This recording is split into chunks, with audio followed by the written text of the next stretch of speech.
Happy Friday, everybody.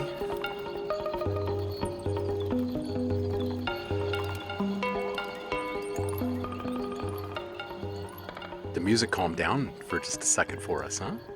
How's everybody doing? Happy Friday. It is Feedback Friday. I hope you brought something awesome to listen to because today is the day we're gonna do it. Got a bunch of funky, awesome experimental stuff in the background here to get your juices flowing. Hope you've had a good, productive week. You've stayed inspired, made something good. I'm here to help you make it even better. For those of you who missed it, we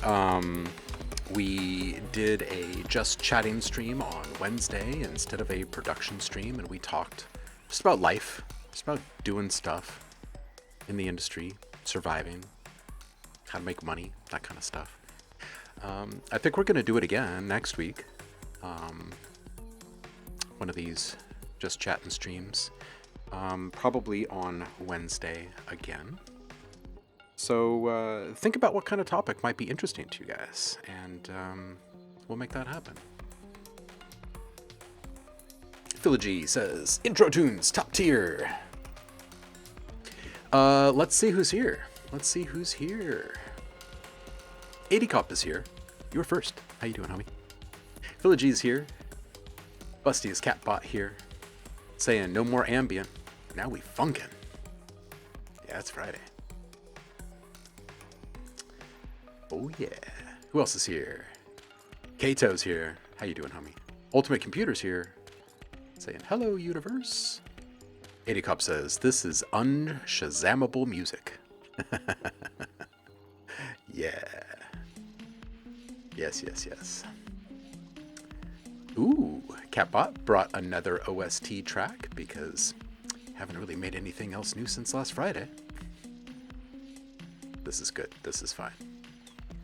What's up, DJ Sasquatch? Welcome in. Happy Friday to you. Rokusai is here saying, good evening, everyone. Ultimate Computer says, made a very special thing to thank you, HomeLab. Oh, really? All right. DJ Transponder in the house. Good afternoon, sir. How are you? Catbot said, I asked way more questions than I was expecting to. That's the funny thing about when you just kind of start chatting about whatever and you just kind of go where the conversation goes. It's actually pretty easy to be a little more involved than you were expecting. It might be a distraction for you. Rokusai says, OMLAB, I just realized that I have the Ghost Hack Cinematic Essentials Brahms Volume 2. Did you make that? Let me check my notes.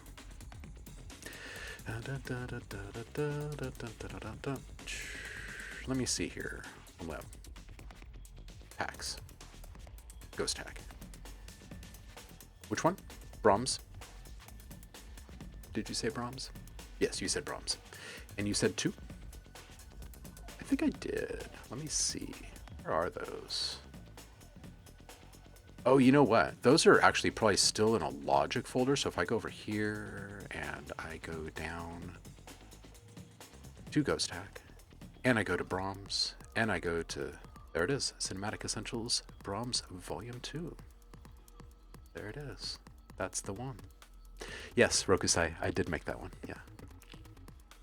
Those are loud and blistering. They should have a big caution sticker on them. They will hurt things. They're caustic. They are in your face.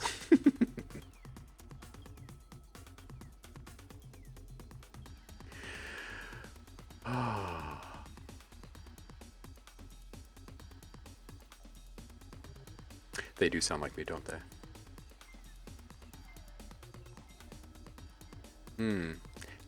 Bustiest Catbot says, I'm trying the new 7-Up flavored Ghost. It tastes like 7-Up. Don't know what else I expected. Now you gotta wait for the A&W flavored one this fall. Wait a minute, hold on a second. There's a 7-Up... Wait, a root beer flavored 7-Up coming? Is that what you're saying? Or are you saying that there's an A&W, like a root beer ghost coming? Because the first one would be really weird. Yeah, okay. Root beer flavored ghost. Yeah, I was like, hold on a second. Are they really going to start mashing up existing soda flavors now? It's like graveyard in a can. Can you just imagine? Brancest, yes, exactly. Oh, don't know if you like Coke better than Pepsi? Just mix them together. Oh my god. Be awful. Okay, so anyone can make this kind of noise too. If you have Reaktor, you can make this. Half of it is being made with stuff that comes with Reaktor, and another thing is like the majority of it is actually coming from this thing, Eclore. It's from Blink Sonic, which is one of my favorite developers for the Reaktor world at large. It's a fantastic piece of kit. There are basically like an album embedded into each one of these little sandbox experiences. It's really hard to explain in a brief moment, so we'll dive in more at a different time. I think we've taken a pretty good look at this once before, but I think it's worth revisiting. So for those interested, this is a way in which you can take pre-existing music and just really start to explore new and fantastical realms hidden inside of it, just through lots of kind of randomization, re-triggering, resynthesizing. It's good stuff. This guy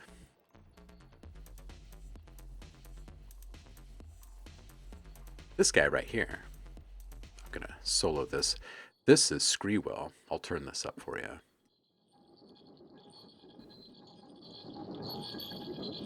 I make lots of stuff with Screewell. It's fantastic.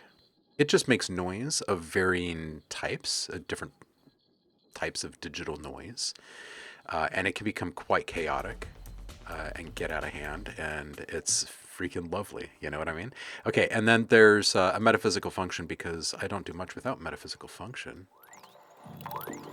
There's some snoff in here. Let's just wheeling through some noise.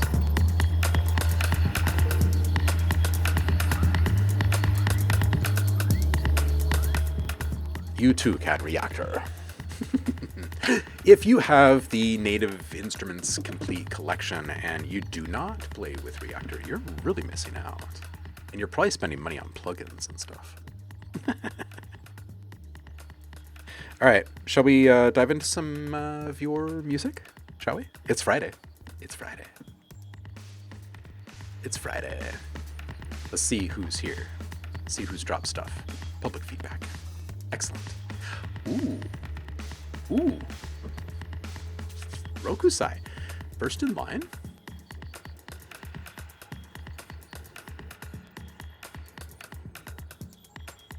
Yeah. First in line. Produced with an Electron. All right, let's go see what's up.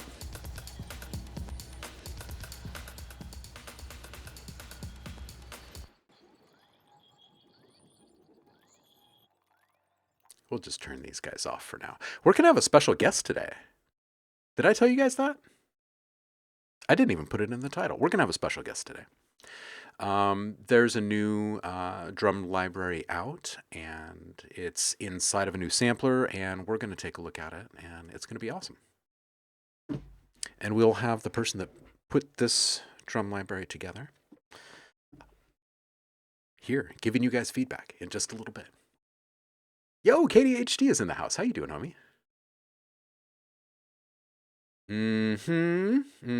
You did see Metaphysical. Catbot's ADHD was made happy by the all the fancy visuals on the screen, right? Reaktor's great for that. Metaphysical is the goat, right? KDHD asking, who's tried Zebra 3? I'm thinking about getting it. It looks So fun. I'm here with you all, which means I have not tried it yet. Zebra historically is one of my favorite things to ever touch, sonically. So I can't wait to play with Zebra 3. Rokusai loves Zebra. Swiss Army knife. Okay, so Rokusai is here. He's first. It says fully produced on the Electron Tonverk. What a machine. So far, a very intuitive little groove box with lots of granular goodness. I sampled the wind with a recording of my phone, gave it some spectral treatment, and used the granular engine to make it melodic. Chucked in some heavy kick, nice moving basses, and some pads and drones, Roku style for good measure. A bit repetitive since I'm still figuring out how to trigger the transitions in the song mode. Anyway, I liked it, so here it is. All right, we're going to go listen to this. Do do do do.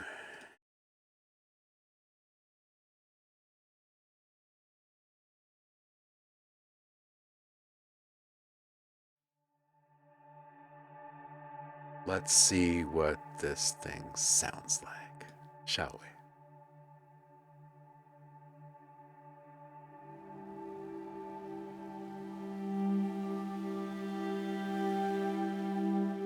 Wait a minute. 80 Cop says I skipped his. Where's yours? Was yours in there? And I skipped it? I don't see yours. Where's yours? Oh, it's up. Oh. I didn't realize there was stuff up. My bad, you guys. We'll hit these tracks next. It's a really nice bass here.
We're still way down here in this valley floor moment here. Look at all these big peaks ahead of us. Look at this. Huge. Huge.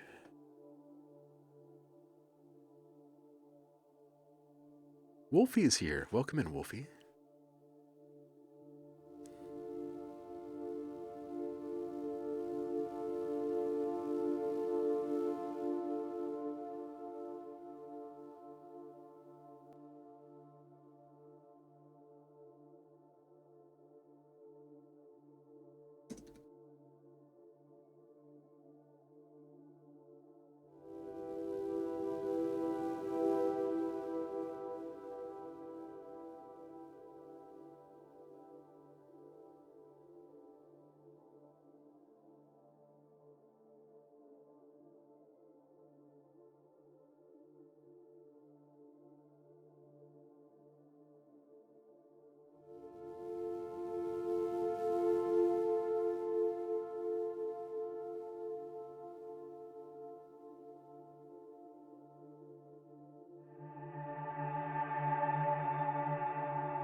a special guest joining us here. Just a moment.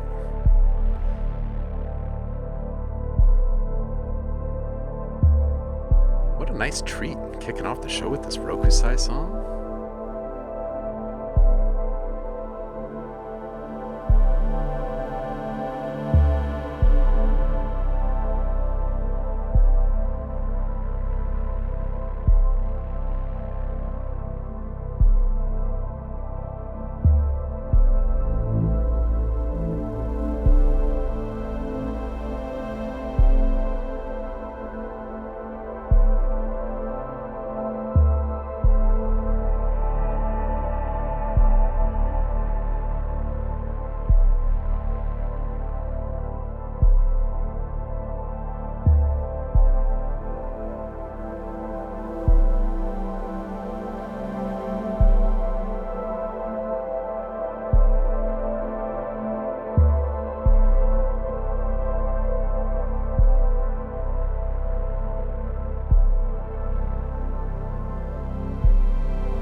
Rokusai, this is tasty, dude.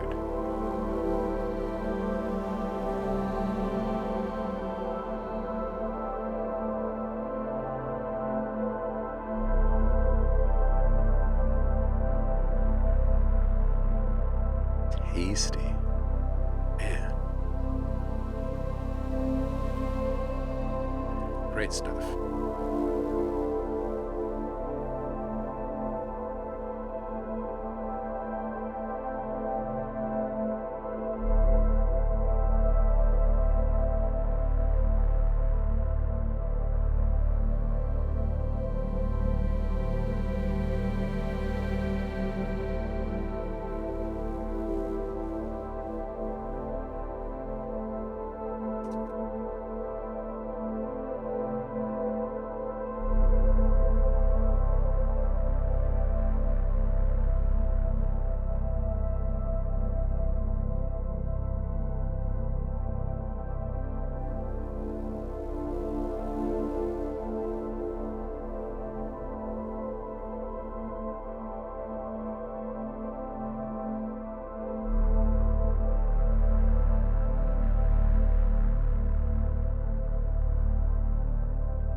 Man, this is lovely. Tell you what.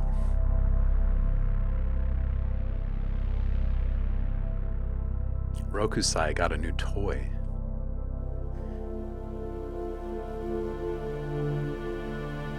Very good stuff.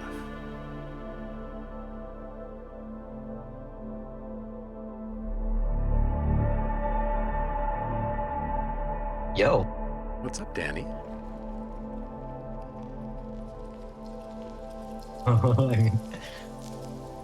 Hang on one sec. Can you hear me okay? Yeah. I can't seem to hear you. Oh. I'm on stream. I don't know why. That's right. Rokusai, that was lovely. That was You tuned in just in time to catch some early morning Rokusai. How about that? that was the perfect like leeway into hanging out Oh man. and like waking up. I had just been playing some really loud bonkers, like randomly triggered experimental weirdness, and then we like drifted off into this stuff, which was just blah, heavenly. Beauty. It was great. That was absolutely fantastic.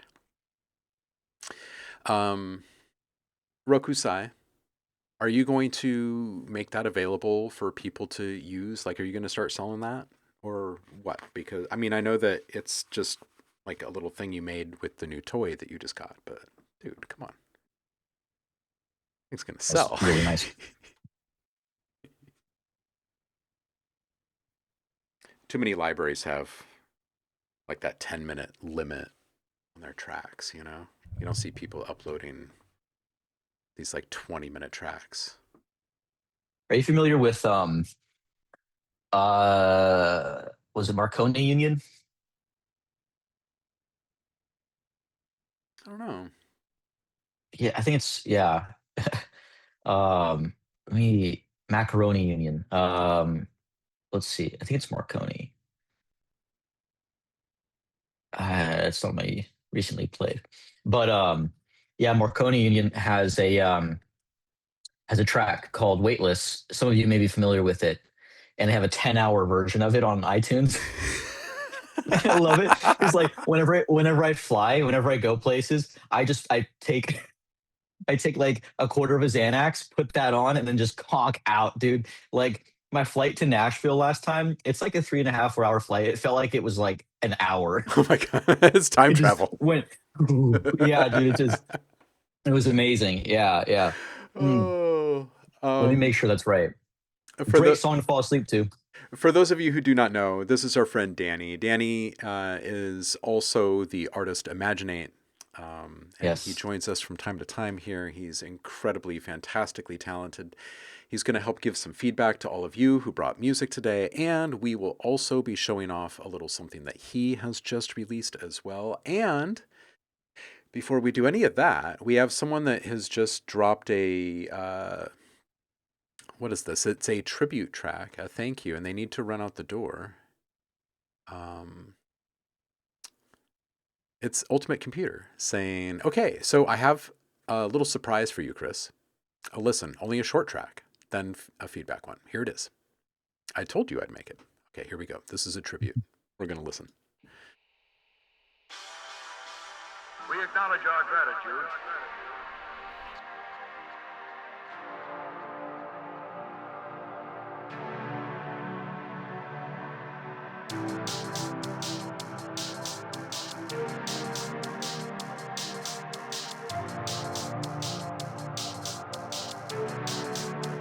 Well, thanks. Let's go.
Our thanks to the special advisor.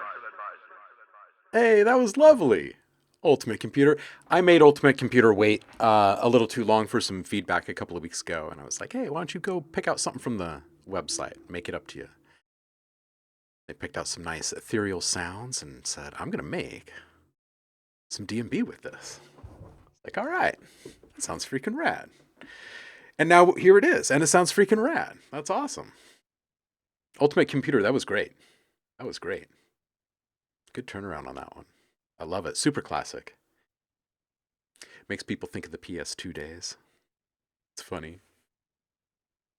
That's totally what came to mind. Right? Yeah, like those old like snowboarding Yeah. and like like action sport games. Tony Hawk All Night. Yeah.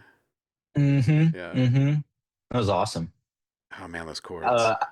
I you know, if I may do a little shameless self promotion, I've got a Please product coming do. out pretty soon. Yeah. I'm not going to say product. I don't want to use the word product. I've got a library of sounds that is exactly in this vein coming out pretty soon Mm.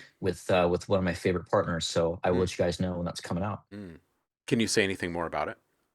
Or It is. it's just a tease.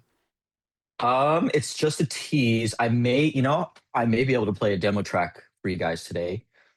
What we're doing is we're doing a sample pack in a preset library. Okay. And the sample pack has a ton of this kind of stuff, a lot of like liquid drum bass kind of stuff. So yeah, this is your vibe. If this kind of music's your vibe, you know, we got some sounds that are gonna help you get there. Nice. Coming out pretty soon. Anyway, I don't want to take away from this. This was really nice. I like this a lot. Yeah, I do too. I was not expecting that. Yeah. Ultimate Computer, that was awesome. Yeah. So we got Danny here because he's got something new that's just come out, and it's part of this Dragon sampler that I've recently released new libraries for as well. And like I was saying previously, this is a new tool. It's cool. It's lightweight. It's very easy to use. It's going to grow over time. It's never going to aim to be the thing with all of the bells and whistles. This is more of a really quick go-to, use all the time kind of sampler, not dig way down deep and make something just super transformative. It helps. It helps keep things cost effective. It helps keep things pretty quick in regards to production stuff. It helps keep the instrument management or tool management down to a minimum, which I have found makes me play with the sounds quite a bit more as I'm working. Do you find the same, Danny? Yeah. Yeah. One of the things I liked the most about it was just, I guess, what was lacking in other samplers, this really nicely laid out and concise, but still detailed sample editing, Mm-hmm. like UI basically. Mm-hmm. Like I've been using Logic Sampler for a long time now, and I enjoy it, but it's a little limited. And then Contact is like the opposite of being limited. And like having so many options in the back end that you have to dig for It too just sucks. is kind of, oh man, It it's just kind of a sucks. process. Yeah, where everything is just like front and center on Dragon, and I like that a lot. Yeah, the one view, everything is in that view is kind of nice. It makes things pretty Yeah. convenient. Okay, so we've got a new sampler. We'll check some of that out inside of Logic here in just a minute, and we'll play around with some of your stuff. We'll listen to the demo track. Cool. Please do share some links. We're going to start jumping into this feedback queue. So how about we listen to 80 Cop and see what they brought? And and then we'll switch back to this and we'll listen to this demo track. And then we'll just kind of go back and forth. I think there's probably going to be some questions about like what's in here and how you did this, but you want to put it in a nutshell for us? Like what Tactile Drums is? Yeah, I can. Do you want to listen to this track first, and then like the next feedback track, and we can talk about it? Yeah, that sounds good. Yeah. 80 Cop. Yeah. Okay. This is you. Let's do it.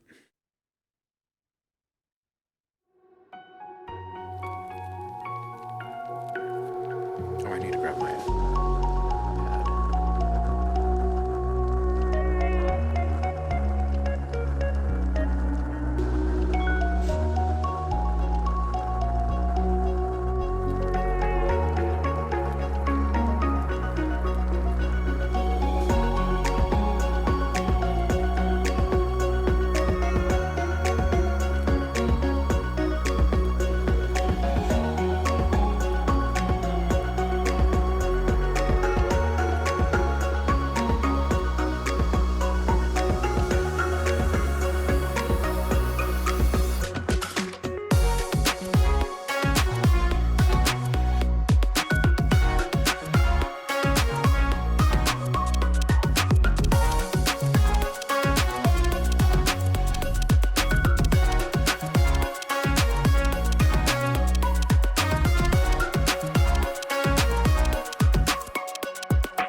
Okay. 80 Cop, this is great. I love it. Here's some notes. See what Danny has to say about this too. Bring Danny's face back over here. It's always good to see your work, dude. I think the varied hi-hat sounds were really nice. I like them cooking as an ensemble. I think I'd vary the volume and velocity of those individually just a little bit more. And if you keep it kind of random, right, and have some automation involved, then that means it'll kind of ebb and flow over time across all of them individually. I think that would feel really nice. There's kind of this um, kind of like organic fluidity to this whole track. Um, and having something that feels kind of ripply in there might be kind of nice. I would also bring the atmospheric and the atmospheric ambience layers down just a little bit more in the breakdown section, just to get people to lean in a little bit more, bring down that noise floor just a little bit. And then a second transition effect coming out of that section back into the full mix, I think would be nice just for interest's sake, just to make it a little bit more complex. And then kind of the opposite around 306, 307, maybe just a really tiny, subtle suck back that ends right when that piano outro begins, right? So it's just kind of this understated transition, like you've got it now, but there's this kind of level of like precision, I guess, that's brought and anticipation, because you can hear like the resolve of that last little bit of strings, and then you get this little right where the piano begins. I think it'd be a nice little transition help. Danny, what do you think about this one? Yeah, it's compositionally really great. I mean, it's easy to follow. It's got a nice melody. It's well produced too. I could only listen to it over the Twitch stream, so I'm not really going to give any technical like mixed feedback because I feel like that's unfair. But as far as the creative stuff, yeah, I think it's awesome. The only thing that I would have liked to have heard more was a lead element for like the overall track, and then some kind of complementary lead element somewhere in the middle or at the end, just to create that dynamic between like the lead element and it not being there. Maybe a vocal would be awesome. I think this track is kind of begging for a vocal and then like a lead synth somewhere, like I said, in the middle or at the end. Um, Roku had a really good point too. Silence is a great instrument sometimes. One of my favorite examples of silence being used is Koan Sound's remix of Kill Everybody by Skrillex. Um, the second drop has like some of the weirdest chops I've ever heard, but like the silence in between audio is so tastefully and like percussively produced and laid out. So give that a listen. Totally up to you though. It's of course very subjective, but I do think Roku has some great advice for you there. I'm checking this out here. Roku saying the silence, the ingredient for making things have impact. It's good. I would agree. It's the dynamic relationship, right? Of light and dark, positive, negative. Got to have the Absolutely. balance in Yeah. there. Got to know the difference. Distance traveled, all that. Yeah. And speaking of Rokusai, it says very good piece of music, by the way. Yeah, it really is. Good sound selection, I thought. That was what stood out the most. Yeah, it's super tight. Great sound selection. Yeah. Super tight and a big project. Yeah. Um, I got from you earlier. I got over here. I was just kind of thinking about something. I don't know if it's Hmm. entirely related to silence, but okay. Dancing Queen by ABBA is probably one of my top three songs of all time. It's I pretty think that great. song's it's a masterclass in songwriting. And if you know what I make and what I typically talk about, listen to, you probably wouldn't have guessed that. But it's one of my favorite songs all time. Every time I go to a restaurant and they're playing it, I always say to the person, this is a masterclass in songwriting, right? And they're like, okay, that's cool, whatever. But see, what's so great about it is the pre-chorus. The pre-chorus has more going on than the chorus itself. Like sonically, it's this massive buildup. There's all these things, and then when the chorus Hype. hits, It doesn't rely on more sound. It relies on a really strong hook Simplicity. and less element. Yeah. It's instead of it being like this, it's like you know. Yeah. Make it easy.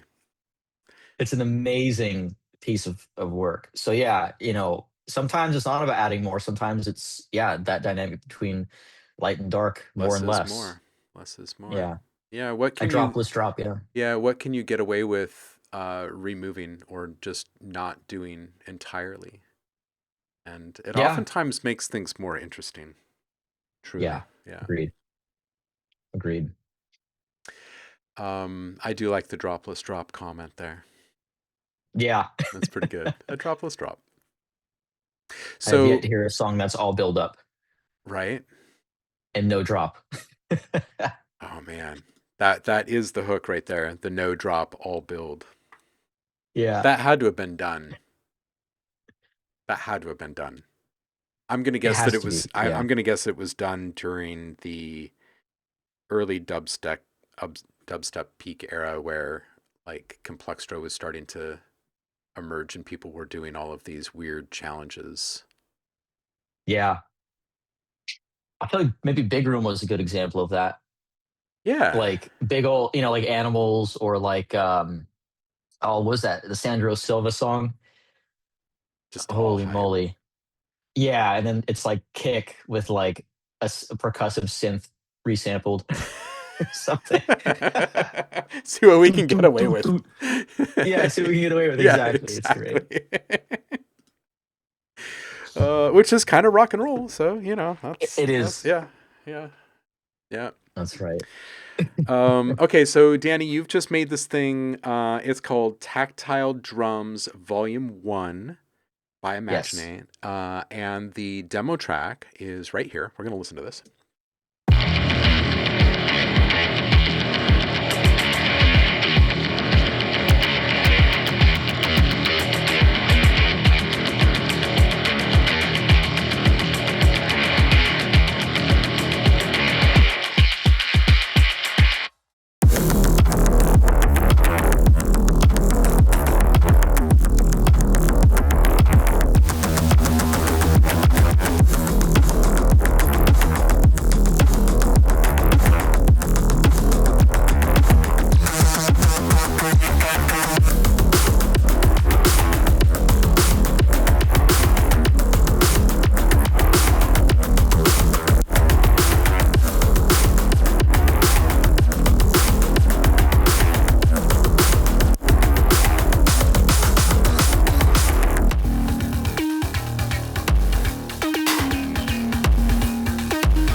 Catbot saying, man, this is only 3:45 long. It feels like 5 minutes.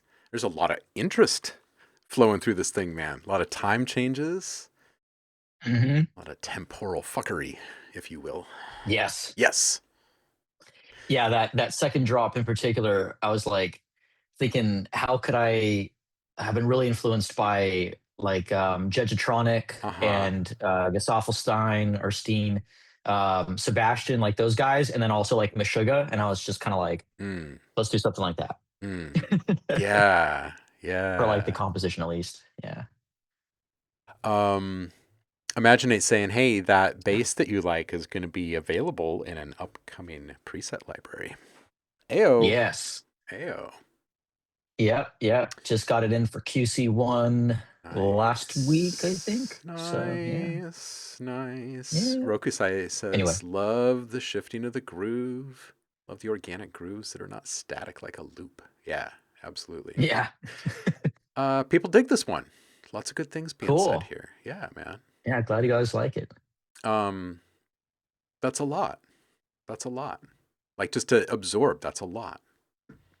We're going to take a look at these drums here in a moment. Can open up Logic and take a look at the sampler and some of the pretty waveforms that you made. Yeah, I was just going to say, you should really Cool. drop a link to this so people can click through to it and actually click and see what we're talking about. I will click on this as well. Cool. Yeah, by the way, the audio on the website will automatically play, so you'll want to press pause on the things. Got it. Yeah. Thank you for the heads But up there. yeah, sure thing, sure thing. Yeah, there's All an right, so I'm interview that here we did with there. Oh my A gosh. Danny. little demo video interview Oh, that nice. George and I did. Yeah, Oh, yeah. So there's a nice. little bit more. Yeah, if you Very guys want to know cool. more after this, there's all Hey, kinds you of beat stuff. me to video. I was supposed to put up video and I haven't gotten around to it yet for mine. Nice. Oh, I've been spoiled. I think George put the video up for me. Oh, nice. I was his crash dummy for an interview. So That's awesome. I'm gonna go yeah, watch it was that. great. I'm gonna go watch that after the stream today. Cool, man. He's Yeah. a great guy. He's a great guy. Oh, he's awesome. Yeah. Yeah, yeah. Thanks for putting us in touch, man. It's been awesome. Yeah, absolutely, brother. Absolutely. Mhm. Okay, so everybody click on the link and go see what it's all about. We're going to jump back into some music. We're going to listen to Tombet and see what they made. Sonicscape in the feed here. And then we're going to bounce back and forth. We're going to bounce back and forth for a bit. Sonicscape saying, I'm always sending the wrong render in here. A very OTT one not finished dot wave. Excellent. Let's roll. I just wanted to let you know that I miss you. I just wanted to let you know that I still think about you a lot. Do you think about me? Hey, it's me. I know we haven't spoken in a while. You imagine a light weightless, like a satellite in the dark sky.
wanted to let you know that I miss you.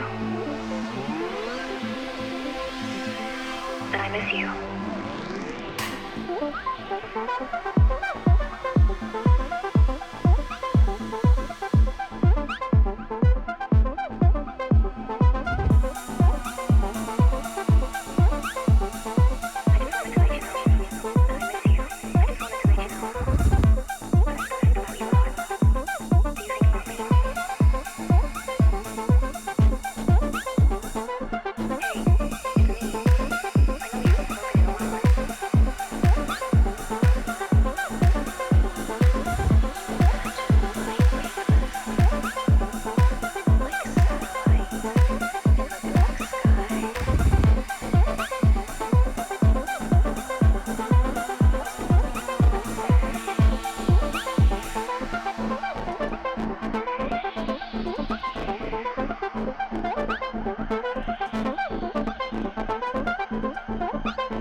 Okay, a couple things here.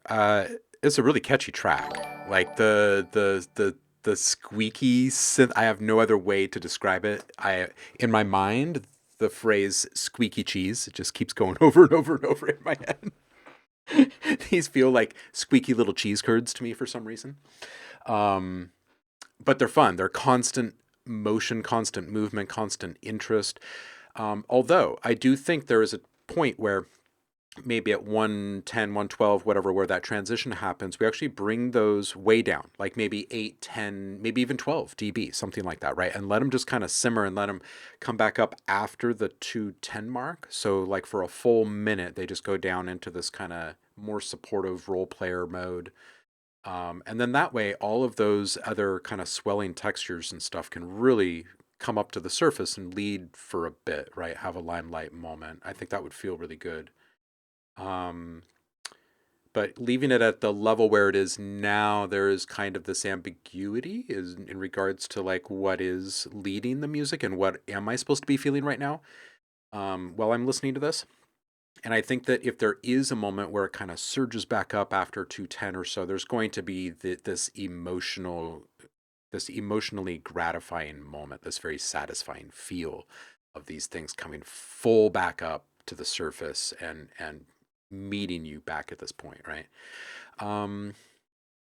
I bring the hats up just a little bit at 225 and maybe put some slow modulating saturation on them. So there's just a little change in tone and timbre over time. And there's maybe just a little bit more clang in one moment over here than there is over there. But it's just kind of a subtle difference. It's kind of riding the wave of the energy of the moment. You know what I mean? And then at 250, this bass, dude, like you got to follow this thing around and just like zap it with saturation at different points. And I'm not even sure if these are not smooth sinoidal waves or just point and click things. I would assign the saturation to a knob or a fader, whichever one you're more comfortable with in your hand, and ride this thing organically and just react to the sound of the bass and how it's making you feel in the moment, dance around a little bit and turn that knob. And I think that will bring a level of awesome to this thing. It has this kind of playful, really cool, funky kind of energy in it already. So if you bring something that's unexpected and you've got some, you know, some apparent leaps in excitement with your saturation, I think it would really align well with what the listener is feeling. What do you think, Danny? Yeah, I think a little bit more change over time would be nice. I like that lead is so catchy and unusual in the best way possible. And I think like capitalizing on our lead arp, I think that sound could use a little bit more variation over time, especially towards the middle and end of the track, like maybe a filter opening just a little bit more, just again a little bit more evolving over time.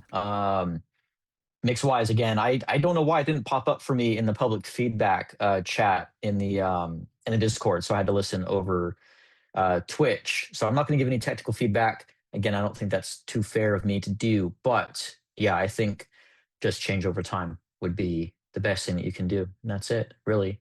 Um, maybe some little percussive elements here and there. It's always like for tracks like this that are more progressive and like long form and slowly evolving. Having like a very straightforward kind of arrangement that has finely pocketed moments doesn't really fit. But I think some element that comes in and out every so often, like a percussive, like gaga kind of thing, or whatever, every once in a while would be really nice just to kind of break up the long form style. Yeah, Yeah. something percussive in there. You could even mix Yeah. up a perk and like a synth tone that is delivered in a percussive way, and have kind of a playful Yeah. moment with them. Yeah, I could see that working. Yeah. I think a group that's really good at that, they have pretty structured music, but they're pretty good also at like having a progressive nature as Rufus the Soul. Hmm. I know they're kind of like pretty pop, but when they do the progressive kind of thing in their songs, they have these little Yeah. things over time, and I find them really tasteful. Yeah, Good. Yeah. I like that. That's a good mention actually. There's a good amount of like pace and distance between these elements popping off in the greater mix. And it Yeah. really adds to it creates a much deeper groove, like a much longer Yeah. form groove that makes you tune in a bit more. Yeah. Yeah. Yeah. Absolutely. Yeah. Yeah. Appreciate it. Yeah. Hey, Endless, how you doing, homie? Welcome in. Hope you're doing well. Happy Friday. Um, Before we jump into this next track, I'm gonna jump over to Logic really quick. I'm gonna turn off this reactor stuff and turn up the volume over here. And what I've got here is just some random patterns. I've just got this dialed in at 130 BPM, and I've got Dragon over here. And I don't have a full encoded version of this. I just have a pre-release version of this right now. So I'm gonna play through maybe just like a couple kits, just to kind of give just like a no marketing shine kind of glimpse of what's inside of this thing. And then I'm going to Yeah. let Danny explain what exactly these drums are and why they sound the way they do and what makes them so cool. So I'm just going to start with whatever this kit is that I was playing with right before the stream.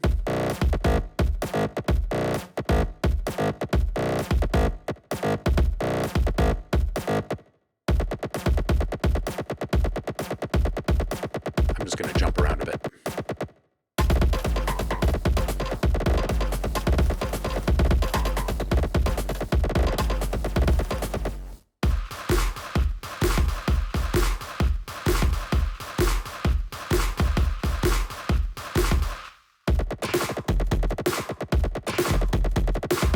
Okay, I'm going to play another one of these kits too.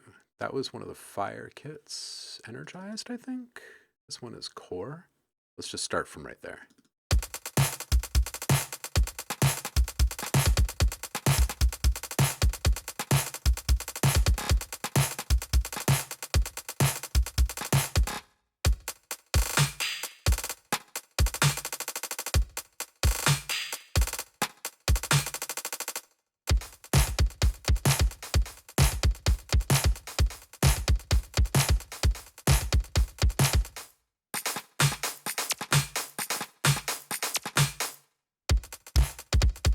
Okay, so, and when I go and I look at these kits that I have to load here, there's wood kits, tech kits, fire kits, water kits, and metal kits. So, Danny, what gives? Why are these all elemental? What's going on here? Yeah, well, I just get so bored making regular drums. I start making a regular snare, and I go, I'm done. I'm over it. I want to close up shop. I want to go home and do something else. So finding new ways to do conventional things keeps me interested. Mm-hmm. And I think on top of that too, as some of you may be familiar with my Element series and Foley series packs with Black Octopus, and my stuff with Loop Masters, so much of what I do is Foley based. So I record my own Foley samples with all kinds of stuff in my house and out in nature. And I turn those samples into, in this case, drums entirely. I've done synths, I've done all kinds of things. But again, for this case, we've done drums. And one of the things that I find about Foley manipulation is, first of all, you're always going to get a one off sample of a particular sound. And I find that to be such a strong factor in unique identity, or at least for what I do as an artist, and then also in the sounds themselves. And it's actually not that hard to get really interesting and cool drums using Foley. Everyone, I'm sure, is familiar with, taking your fist against a desk or whatever and making a kick drum, and a rim shot with a pen. Everyone did the pen drumming, I think, in high school. But yeah, I find that Foley is continuously showing new things to me, and that is just a testament to what I've done here, really. I wanted to take very, very clear directions in the kinds of sounds that I started from and the kind of sounds that they would become. And there's an aesthetic that's associated with them too. Again, you guys might be familiar with the Element series, Air, Aqua, Metallum, Ver, all those packs. I'll link them in here in a minute too.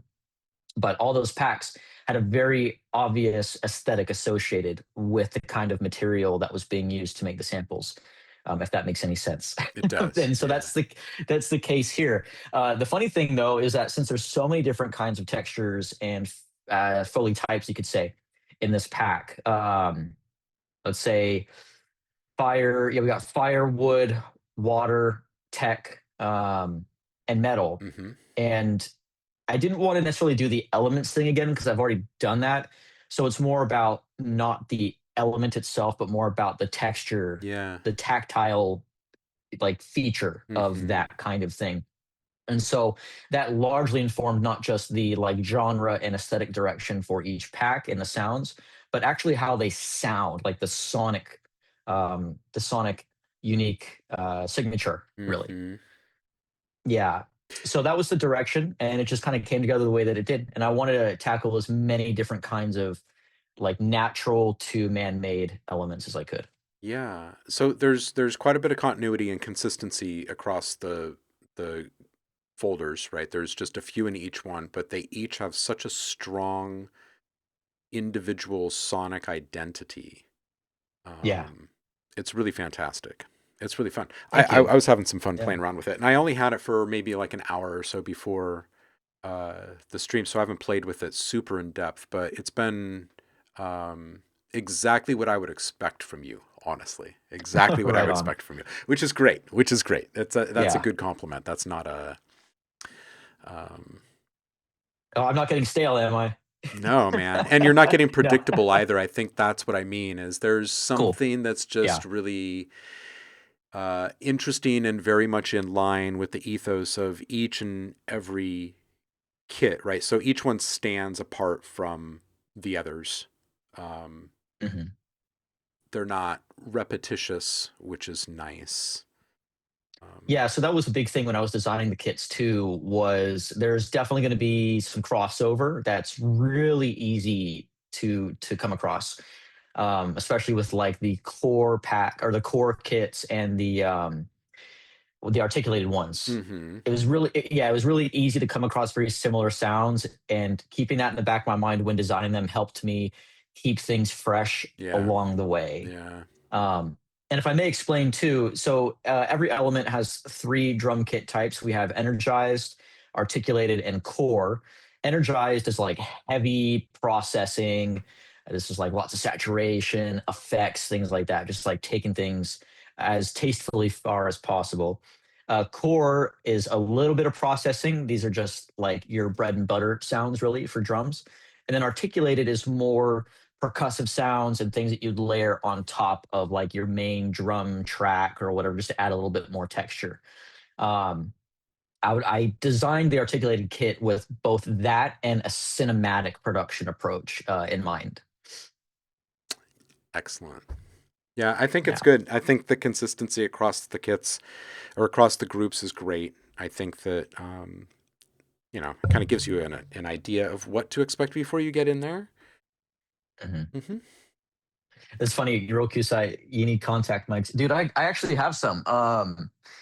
Yeah, I have one. I did a YouTube video, or not a YouTube video, Instagram video putting a contact mic on my water bottle here, and I was making some Mm-hmm. like futuristic kind of, Yeah. weird stuff. I love contact mics, dude. Yeah, that's a big find recently. Yeah. Yeah, man. They are great. Changed Truly. everything. Yeah, man. Absolutely. Yeah. I'm going to click back into the queue here really quick and see what we've got. We've got Viki up next, and Viki's been doing this really cool thing where they find an old vintage track or album online and they remaster it. They might split some stems if they need to. It's all pretty much like tape recording material, so there's usually a fair bit of degradation to work through, some hiss and whatnot to tackle. Um, I'm going to click over here. There's a little bit of back info here for you. This is from the original music is from Harry Roselli, the Tiga Bandera 3 Flag from 1977. It's a prog rock avant-garde track, and it is a master tape, a lossless, that has been used. What he did, he defaced it to avoid phasing on mono speakers, denoised. The source had some digital clicks, separating vocal and drums and others, so a few different groups to mix. For drums, added more transients and EQ warmness. The vocals pushed them forward, tamed the harsh sibilants, and for the other, bumped it a bit on the high and added a little brass or bass saturation. Oh, nice. You can actually hear a count-in Indonesian at one point, which is great. Okay, so I'm going to click over here and see what this one is all about. This one should be good. Okay, so here's the source. We're just going to listen to this for a moment.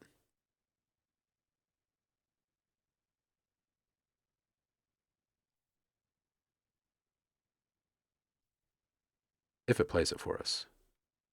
There we go.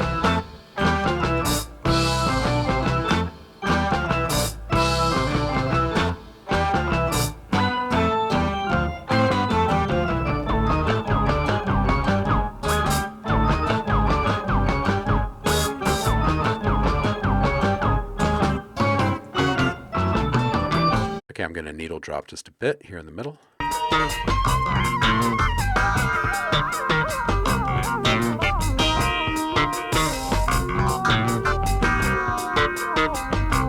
Okay, so it sounds like half of my CD collection. So I'm going to go into the remaster. This is Viki's work here on this one.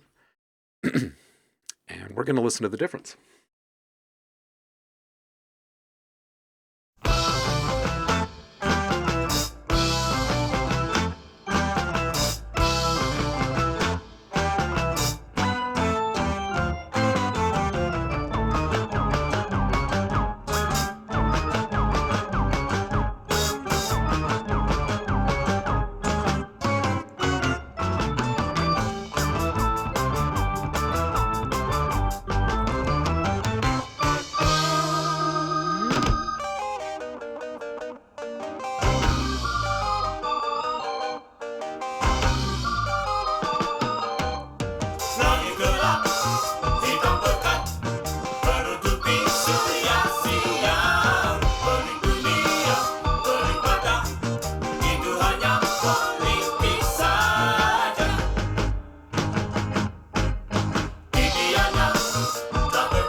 harga. Napasnya jangkrik gila, mendengus dan curiga, masuk dalam sepatu, entah mencari apa.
jualnya di bawah harga. Nafasnya jangkrik gila, mendengus dan curiga, masuk dalam sepatu, entah mencari apa.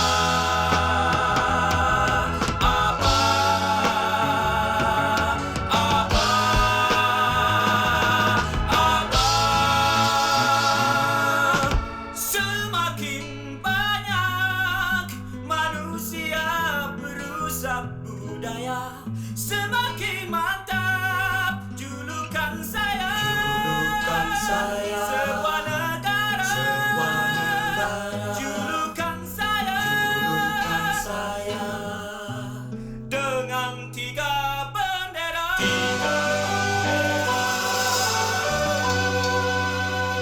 Wow. Wow.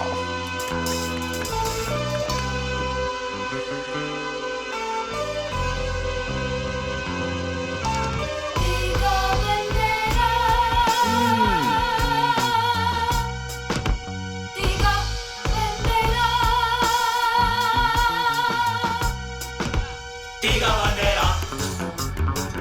Oh, Tiga bandera.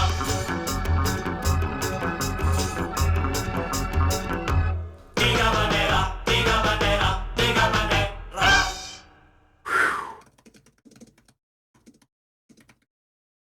man.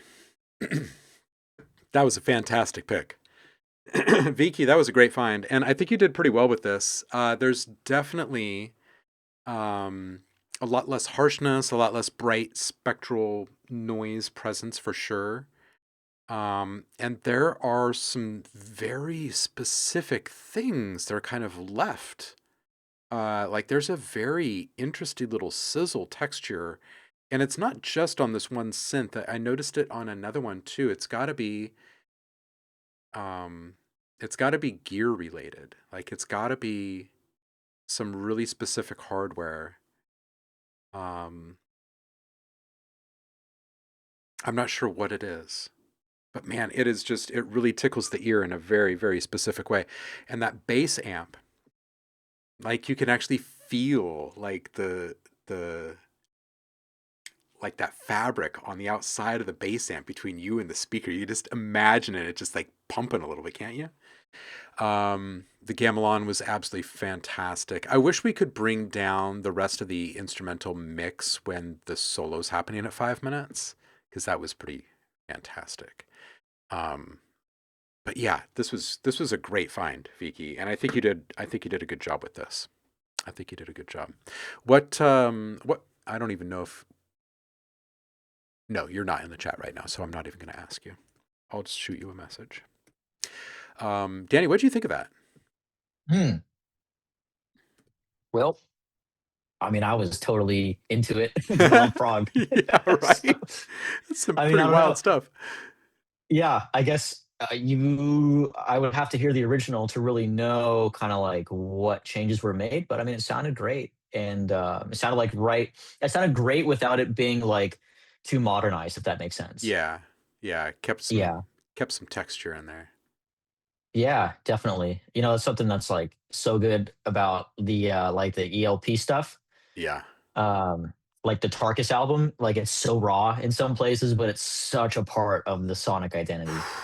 And man, Emerson, that's Lake the and same thing Palmer. here. Oh, Oh man, dude. oh, was there Yeah. Are you anything any better than? Oh man, I used to. I'm just gonna get all nostalgic for a moment. I had this Yeah. group of friends. Really fantastic. And I was working full time while I was in high school, and there was this apartment that was like halfway between where I worked and where I lived. And it was this like it was like a sanctuary for me. It was a friend's apartment, and it was a party pad. It was absolutely atrocious. We were super obnoxious. It was awful and so beautifully wonderful all at the same time. And he had this stereo.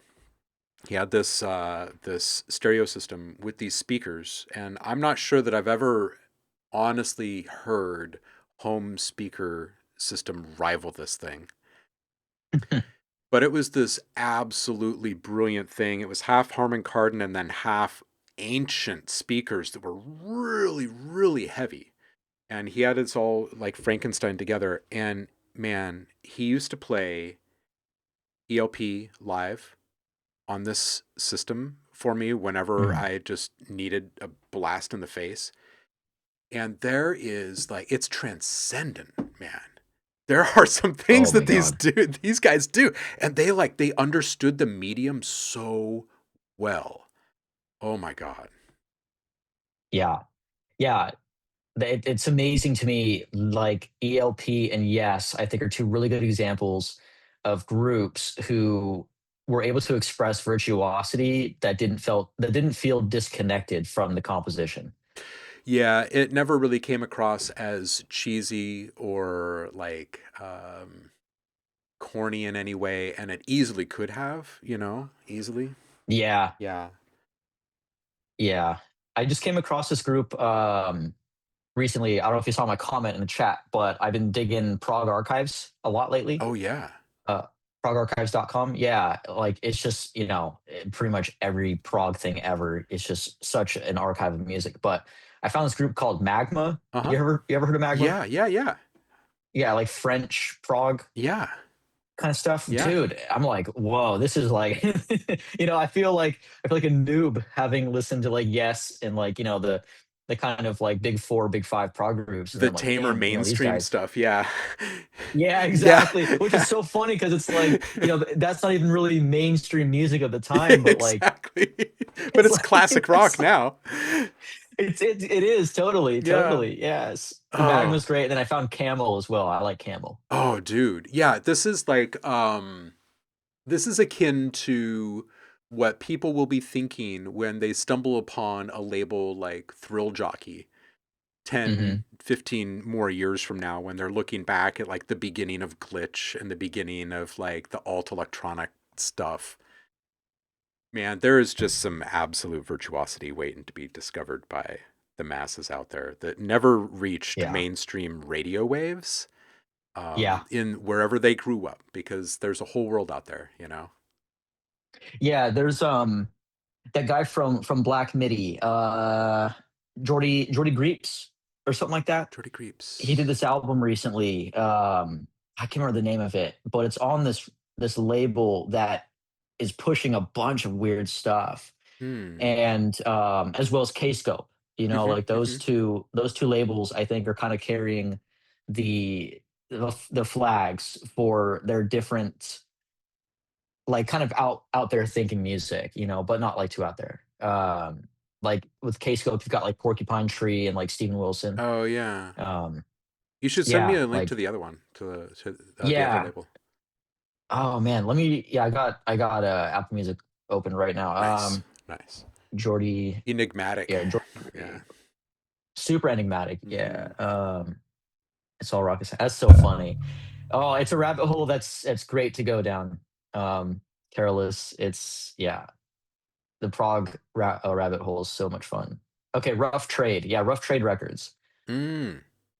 So yeah, Jordy Greek did this album recently called The New Sound, and it's been really fun to listen to. It's so different, man. I Mm. mean, yeah. So I think we're about to enter a time for, I don't want to say like a prog revival, because revivals are just kind of Yeah. in my opinion. Yeah. But I do believe that because of the way that music has been produced for the past, let's say like 10 years plus, like let's say maybe 15 years, and it's become just a lot shorter, and I don't want to say less imaginative, Mm. but I think you guys maybe kind of get where I'm going with it. I think that there is going to be a resurgence in, not just the producers wanting to explore outside a little bit more, and artists, but also the audience as well. I think Agreed.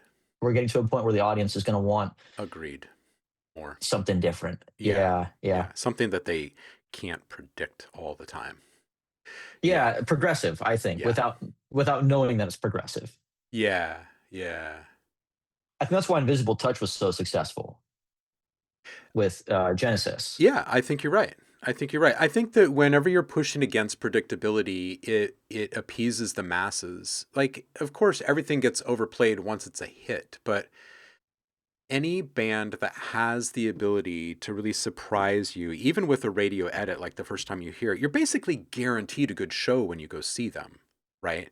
Hmm. Because they're going to know how to improv. Like, you can just tell with some folks, right? I think that that is one of the things that's almost a given in the prog genre, which has always been Yeah, like just this luscious reward for all of us fans, is like you go out and you see the music and it's not what you hear on the radio.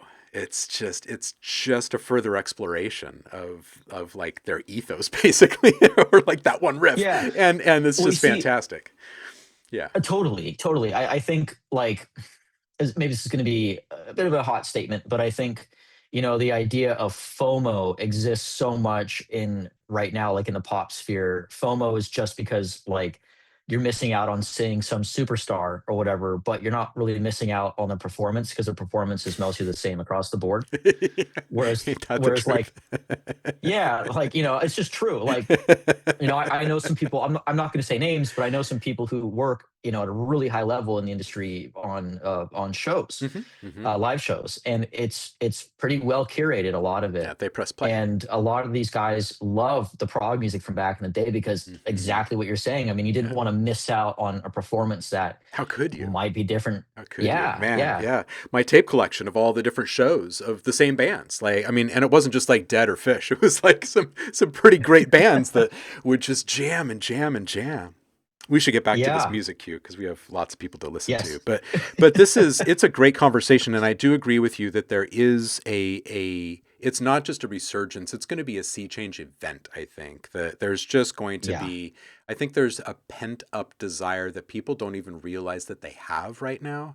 And when they start to get a taste of it, they're going to want more and more and more. And it's just going to feel kind of like a tidal wave. And I think that Yeah. that is going to be kind of the next maybe breakout moment for the kind of renaissance that music is going to be going through. My kid is Yeah. getting an allowance right now. I don't know if I've told you this already or not. I may have, but he's getting an allowance right now for the first time. And I sweetened the deal with him saying, hey, if you follow through on your chores every month, like all the way through, you can have one of my albums, like from my record collection. Like you can go out there and pick something out and keep it forever. You want to know what he picked out for his very first album? What's that? Maceo Parker. Yeah. Which is just like, what I'm not 9-year-old surprised though. in I mean, he's your 2026? son, Chris. Like, This kid is That's rocking awesome, though. around with this little ghetto blaster that he picked out himself and bought himself, right? It's like jamming a Maceo Parker. yeah, It's that's amazing. fantastic. It's fantastic. I gotta say, if you guys haven't heard, this is gonna be kind of a funny paradoxical statement that I'm gonna make. But if you haven't heard Whirlwind, Lainey Wilson's recent album, that is a country album for sure, but there's a lot going on in it, and I find it very fascinating that it explores some territory that is a little unexpected. Okay, you'll maybe have to link me to that too. I don't think that was on my radar to listen to, honestly, so I'll have to check it out. Well, right? I mean, yeah, she's so like pop country. Yeah. But I heard that record and I was like, oh my god, this is so good. Yeah, I'll have to Yeah, give it a listen. I'll send it to you. Yeah, because it's Yeah, not anyway, on we'll my move on. it's not on my radar right now. So, Yeah. At what age do you introduce someone to Beefheart or Zoog's Rift? Well, I think Nico started getting introduced to quite a bit of Zappa early on, but yeah, like Beefheart and Thingfish, stuff like that. You take a step back, right? He didn't start getting that stuff until like 7 or something, I think. Oh, look at This is this. the one. There Yeah, you go. just so you guys know. But That's it. yeah, anyway, Oh, DJ Transponder's back. Okay, we're going to get back to music. We've been waiting this whole time for you to get back, dude. We've been waiting. Okay, let's listen to Terry. OTT says this may contain traces of bass. It's jam-packed, volume 1.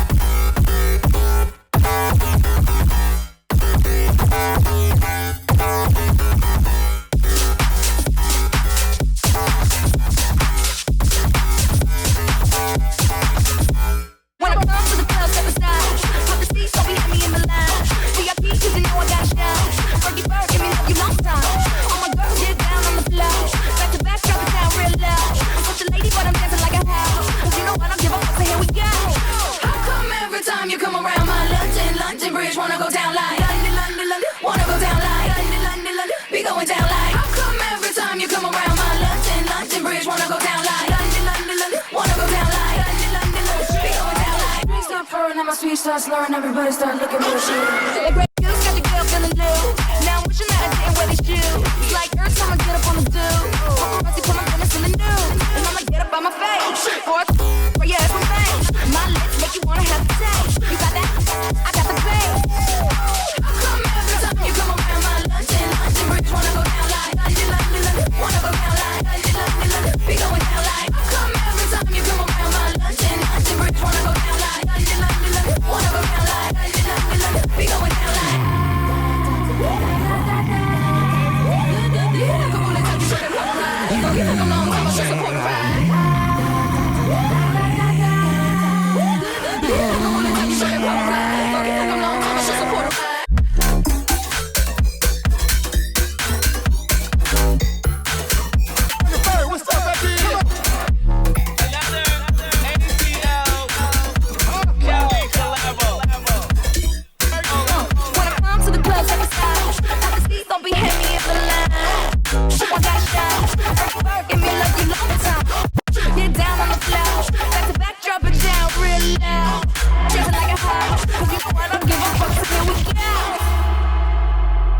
Mm-hmm. Yeah. Yeah. Yeah. Yeah. Yeah. Yeah. Down up.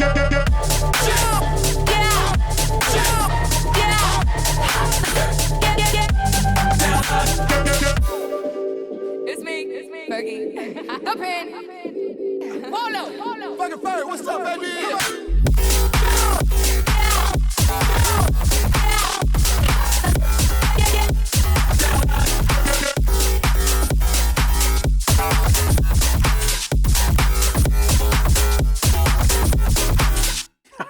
That's how you use tremolo. You get some tongue rolls in there by injecting the tremolo. Brrrr. That was nice. I love that. That was fantastic. Oh, Terry. This is great, dude. It contained a little bit of bass and lots of lasers to the face. That's what I remember at this point. It was really fantastic energy. Danny? Yeah, I don't have much to say. I mean, that was pretty awesome. Great arrangement, great vocal placement and all that good stuff. It was kind of cool to hear some bass house, if you call it that. I haven't heard that in a long time. Just a creative thing for me. I would change the lead bass sound to be maybe a little less squarey. Mm. But other than that, yeah, I mean, it sounds done too, so I don't want to get in the way of it being done. So, yeah, Maybe a wee bit take less it or leave square. it, but it's great. Yeah, Oh, I, man. I know I know it's so gripey, but Endless saying, it's just taste. endless saying, man, this back half is really something. Gerbor with the Fergie goodness. How you doing, Gerbor? This was quite the ride, dude. Yeah. Yeah. Corollas says, how though? Its whole journey, it's not a music. And KDHD, Chris saying, yeah, but there was a sample of someone pretending to be a truck or something, which I love. That's great. That's fantastic. Yeah, that's great. Oh, man. Endless saying, quite the journey. And I'd say that after listening to Tyga Bandera. Oh, man. Yeah. Very good. Very good stuff.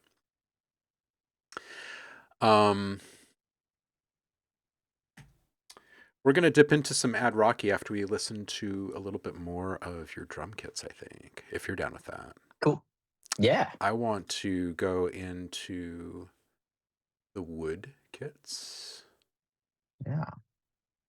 I'm going to just kind of needle drop across a few of these patterns across all three of these kits so we can get kind of a taste of one whole run. So here's Woodkit Core.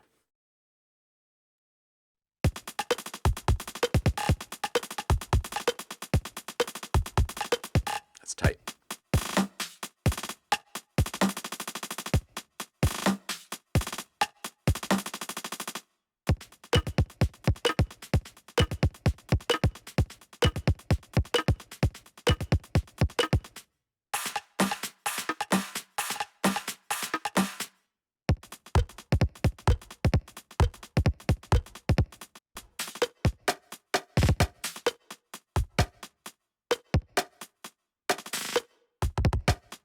All right, I'm going to play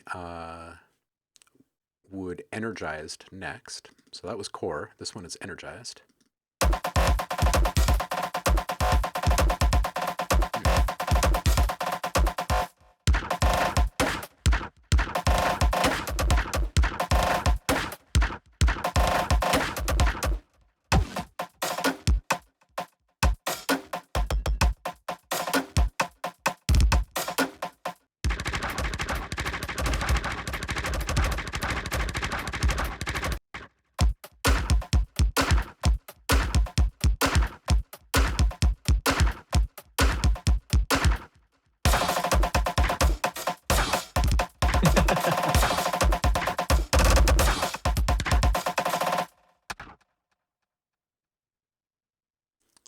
All right, we're going to go with the articulated wood kit here. Oh, Catbot. I hope you feel better. I will timestamp your stuff for sure. All right, this one is the articulated wood kit.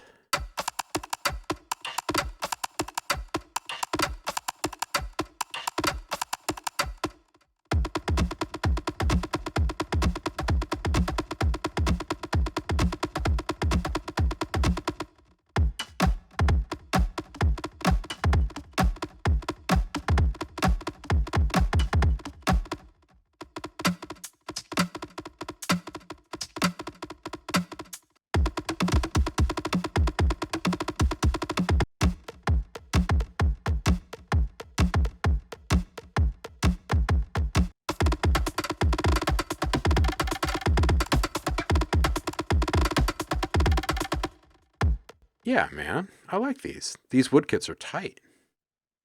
Cool. Yeah. A little bit dustier and dry, you know? Yeah, I like how responsive the hats are. I like the tonal quality of the snares and Cool, man. yeah, I like the thud in the solid form of the kicks. It's good stuff. Cool, man. Thanks. Rokusai, rat-a-tat-tat. Yeah, where's Missy at? Corolla says Missy Elliott on Yeah. the track. Corolla says, I was thinking like 3 days ago to get some cheap recorder and record ambience and stuff outside. Recently, when I'm out, I'm just blown away by how many different sounds there is in the city. It's amazing. I'm listening and just playing my little piano in my head. Yeah.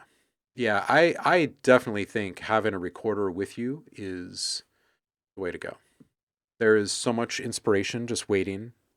And you know what I find is that you can be recording and just walking around or sitting around or whatever. And when you go home and you get it into your DAW and you're listening back, sure, you're reliving some stuff, but then also there's plenty of stuff that you just didn't even pick up on the first time through at all. And you're kind of surprised by it. And that's usually the stuff that I'm like, ooh, that's good. I'm really glad that I hit record. There's been plenty of times where there's been like some weird environmental noise that happens in that moment. And I'm like, wow, that was gold. It was totally not what I was recording. And I'm so glad that I was recording there. Some Yeah. really good stuff. Yeah. Oh, it's always great to have it. I mean, always be recording, I think, like when you're maybe intentionally recording samples or whatever. And sometimes, like, there's a couple instances when I was recording a bunch of stuff in my studio a couple years ago where there's some like weird background noises that I didn't hear before, like you're talking about. Yeah. And then that is like, wow, like the dustiness on that sound just like somehow works Yeah. or whatever. Yeah. Just the texture of it. Yeah. Yeah. It's amazing. Gotta love Yeah. sound, man. Gotta love sound. Yeah. Gotta love sound. So good. So good. So good. Good enough to dedicate your whole life to. You know what I'm saying? Something like that. Something yeah. like that. All right, we got 80. Ed Rocky's been doing amazing work. This week he's brought a little battle between him and two bros. This one is called Cool. The Discontext. Let's listen. Yeah, yeah, yeah. Yeah, yeah, yeah. Blah, blah, blah, blah. That's how Dice starts his songs. Yup. Yeah. You really wanna fuck with us, huh? Fuck with us, bro. Fuck with the best up and coming community for music. Yeah. Paradise, throwing dice, but you're gambling with your life. Got you in my scope and you're thrown in my sight. Come to my review show, let's give you some advice. Album covers are important, Dice, I won't say it twice. You want it, bitch, with communities arguing all the time. If you all are tired of it, there's no politics in mine. Bet your life on rapping all long before the car declines and the health declines. Your insurance ain't covering time. Yeah, Stevie, you're a gay man. Mexicanic people voting Trump, but where does Grace stand? Rogue is trying hard to shake hands with Master Bay hands. I've been trying hard to get a red car since Ray Stance, but Ray Stance himself. Why don't you stand me? I'm making superhero songs, you can call me Stan Lee. This a child of mine, I'm not planning on plan B. I'ma pass the mic to my homie, I know he understands. And Eddie Rocky, say fucking trippin'. Rocky, how the hell you gonna steal a verse? And say I'm terrible, man, I'm conflicted. Thought you was cool, but you's the worst. You my bird and a retard, sexist barbecue. You fell so hard, P. Diddy find it cute. I'm the fond of, but I reach altitudes. you can achieve in this era rap school. Pass it back to the dopest rapper I know. Come on, unit, let's give them a review show. Yeah. You won, Rocky. You won. I like the piano riff. It's cool. It's kind of cold. It's good. Corolla says, super clean. Sounds great.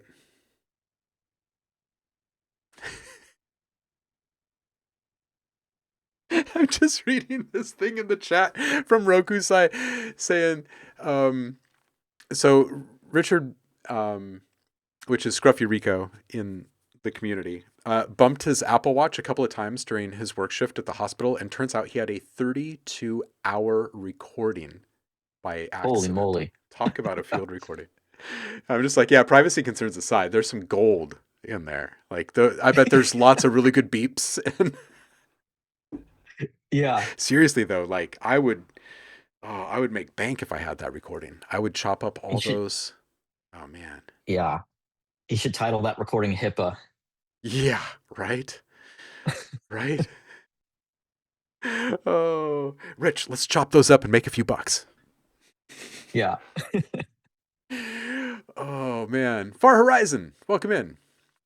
Rokusai says it took 15 minutes to load in Bitwig. A 32-hour That's recording. crazy. I'm surprised it didn't take longer, actually. Like, you probably got a beefy computer. That is. Oh, God. What BPM? That's a good point. Yeah. What BPM is a human heartbeat at? We'll just Yeah. pick the average human heartbeat rate and It's like resting's like what, 80 yeah. for most.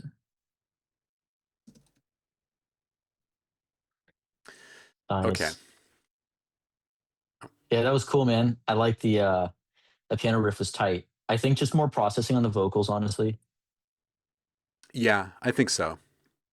I think so. I know it's a little, maybe it's a little passe, but I think it's kind of cool when rappers do it anyway. Like having like the lead vocal process or layered, excuse me, with a couple of other takes, and then like pitch down a little bit Yeah, for like certain words. for accents. Yeah. Yeah, Little I color think spots. that's it. Yeah. Oh, so he's got the new MacBook Pro with all the options. So it only took 15 minutes to import the 32-hour recording. Oh, man. Oh, jeez. That's crazy, man. 32 hours, holy moly. Oh, man. Transponder, like, hey, can you imagine that on the old school LimeWire downloads? Oh, you'd break the server. That would be on the Nevermind list. Then, yeah. Man, I've had this LimeWire download going for 18 years, man. 18 years. It's still at 25K here. It's picking up just a little bit. That one like guy that Twitch was able to stream. download has been seeding it for all these years. Right. I guess you couldn't Twitch stream the I guess you could maybe because it's not illegal, right? Like it's not copyright issue. Right. So you could Twitch stream the like countdown. Right. 3, 2, 1, it's uploaded. Or downloaded or whatever. 1 kilobit per second. Oh my god. Man. Yeah. Oh, that's so much. I am going to run and hit the bathroom before we start the next track. Cool. Fire up some background music for you guys so you have something to listen to. I'll be right back.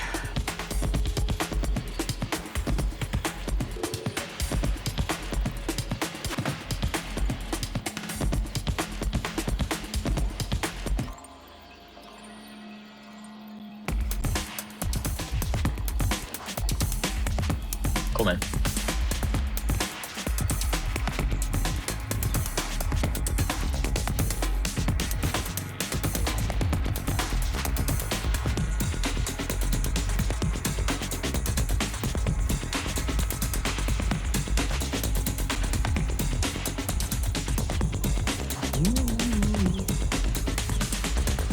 I am the ghost behind the vinyl.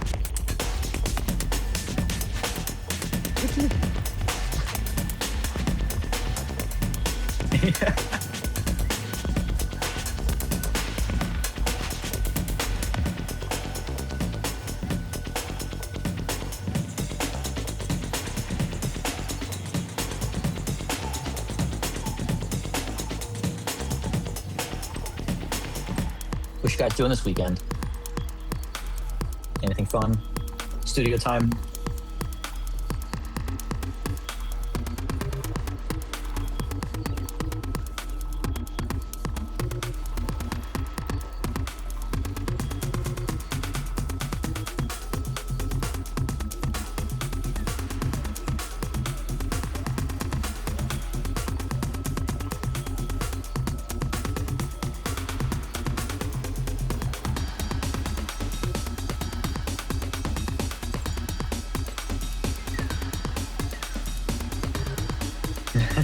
Ghost in the drum.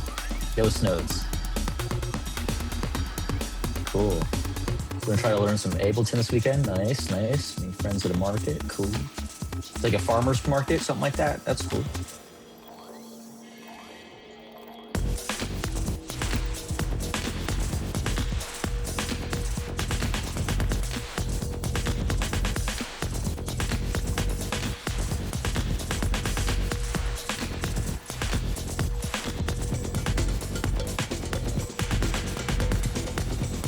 Motorcycle front the track. Oh, that sounds riding on.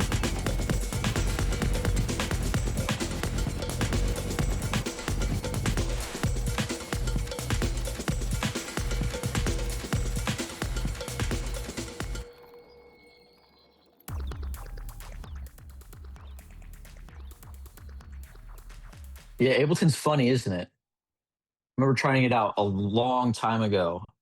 I'm a Logic user, and I don't know if it's like like I don't know if it's something about the audio engine or what, but it was kind of a funny thing first time trying it out.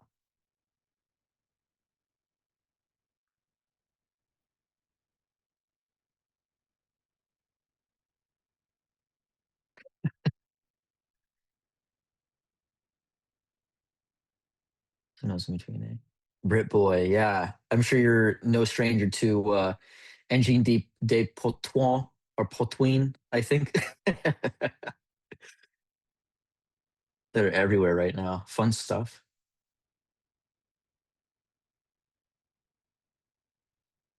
All right. So, I think we're going to get back to some music here, you guys. Yes. Shall we? I'm back, Carolus. I am back. Couch Tracks has been married to Miss Ableton for 20 years. Oh, snap. Should Man, I tell that's him commitment. or should you tell him? Oh, man. I should. Ableton's I been think we should stepping both out tell on him. you, man. Like, I've seen Yeah. Ableton with everyone. I mean, basically just everyone. Yeah. For like a long time now, too, man. See, like Ableton's like going to a house party, whereas like Logic is going to like a soiree. Ooh. But it's not like too elite. It's Soiree. like enough. I don't know. But I love Ableton and I love a house party too. So Logic is the after party. Ableton puts out, I know I just deal with the itchy crotch. That's funny. Yeah, Logic's an old soul. Logic's a bit of an old soul. Yeah, it's true. Ableton's the fun girl, the fun lady. You know, like, yeah. But But but yeah. Yeah, Logic is like dark academia kind of vibe. oh man. Yeah. There's a coffee shop up the road from me, different one that I went to today, and their whole vibe is like dark academia. Dark academia. Yeah, I gotta like walk in, you know, with like some books that I'm never gonna read. Right. Yeah. So fell so for then the what do lovers, you that's do fine. then? Instead of reading it, do you just pull out your phone and start scrolling? Um, Like you set I the have books down and then I have a couple pages. Like I walk in with a copy of like Dante's Inferno, Uh-huh. like real hardcore reading, right? Yeah. But the page that I turn to, I actually just have like a copy of Fantastic Mr. Fox, like a couple of pages from it. Yeah.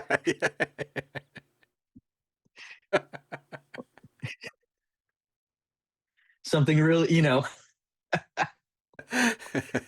Something easy. No, okay. Hold up. I know we're like totally sidetracking right now. I'm gonna show you guys something. Oh my god, I'm reading the chat right now. I stepped away from the chat for just a second. Oh, you guys are great. You guys are great. I've been reading this lately. I don't know if Oh you read yeah, this, oh Chris. Have yeah, you read yeah, this? absolutely. I have. Yeah. Yeah, Yeah, I'm about midway, I think. Oh my goodness, man. that's good stuff. Yeah. Yeah, I remember reading that at the tender young age of. It was between like 17 and 19. Oh wow. There was a Okay. few different things that I read, and then I reread them again when I was like 22-ish, 21-ish, something like that. Yeah. Yeah. That's some heavy reading at that age. I mean, that's pretty early, I reckon. Or maybe it wasn't at the time. I don't know. I don't know. You just got to But balance it out with hugging your trees and stuff, man. You just got to. yeah, We didn't have internet back then. You know what I'm saying? Like that there helps. was only a couple of television channels, so you gotta do something with your time.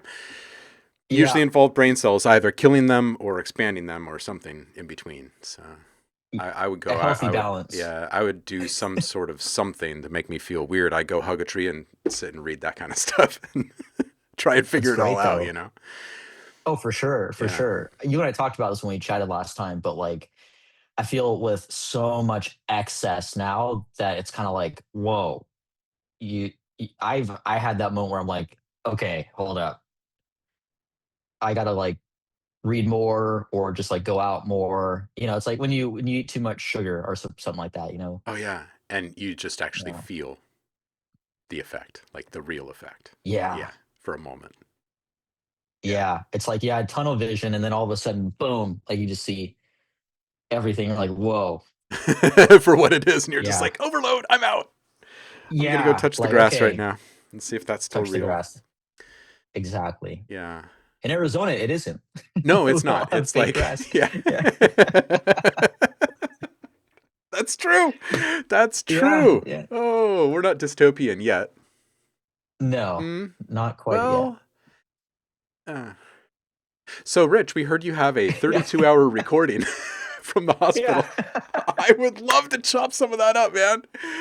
Oh, Dave is here too. Britboy in the chat. How you doing, homie?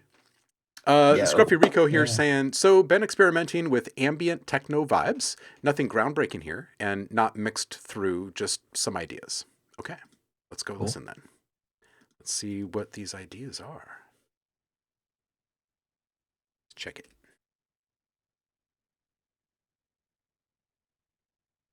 Oh, am I not signed in? Can I sign in, please? Can I just, will you allow me to? Thank you. Do you really need me to do it more than one time? Oh, is this? Come on now. What? Wait, what? What? Let me just log myself out of my own computer here. What? What? Yeah, Dune is It's a hard not read at correct. first, What? Britboy.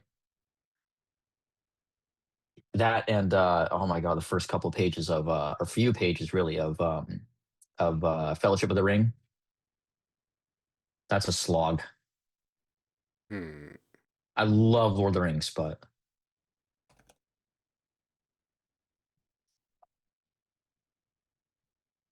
that's a tough one. Oh, I know what I can do. Let me just sign in with a... Man, don't you hate that? Get yourself Who is this? Yeah. out of your own account. Oh, I see what you're asking, Couch Tracks. Who is this guitar in the back guy, by the way? Hi, I'm Danny. I'm my Oh, friend man. Chris. Yeah, I was trying to read that. I was like, what is he asking? Guess I haven't had enough coffee yet. Yeah, my name is Danny. Go by Imagine It. Here is my website for you to check out who I am and what I do. And we are listening to your music and talking about a recent drum library that I put out on a brand new sampler that is going to take over the world called Dragon Sampler. And you can find that. Oh my What's up, gosh. Chris? AK Couch. Cool, man. Why? Good to meet you, dude. Here's that sampler, by the way. Excuse me, Damn it. guys. Well, Oh man, deal I with have to the- hide my camera and I'm gonna blush.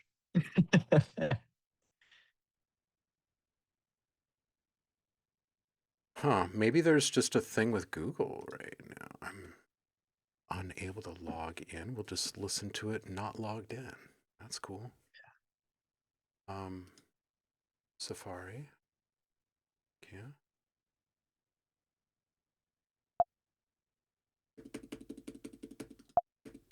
Hey, can we just like back out of this? What's going on here? Oh, there it is. Yeah. There it is. Thank you, Careless. That's I appreciate that. Glad you like the website. I got to update it. I actually got some outdated stuff. And I don't know if I can. I guess I can say it. I can do whatever I want, right? I'm gonna be switching things up pretty soon here. Ooh, what are you gonna do? Well, I don't want to say too much quite yet because a lot of it's kind of tied up in some future releases and also some of the music that I've been working on, as you are familiar with. The next album, just kind of splitting things up is what I'm trying to say. Mm-hmm. Splitting up sound design stuff from music and artists and all that. Mm-hmm. So, got some big updates coming. It's tricky. It's tricky, Yeah. right? Managing your personal identity and your business identity and your artist profile and your sound designer profile and your Yeah. I think it's good. I think it's good to tastefully compartmentalize. Yeah, if that makes sense. I do agree. I do agree. Yeah. All right, we Yeah. got Scruffy Rico here. Let's do it. Let's listen.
That was nice.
Yeah.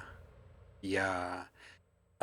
Dude, Rich, there's so much to love here. I feel like this is in the carving state now. I feel like if you can start to carve away with some filters and whatnot, dial in a little more movement.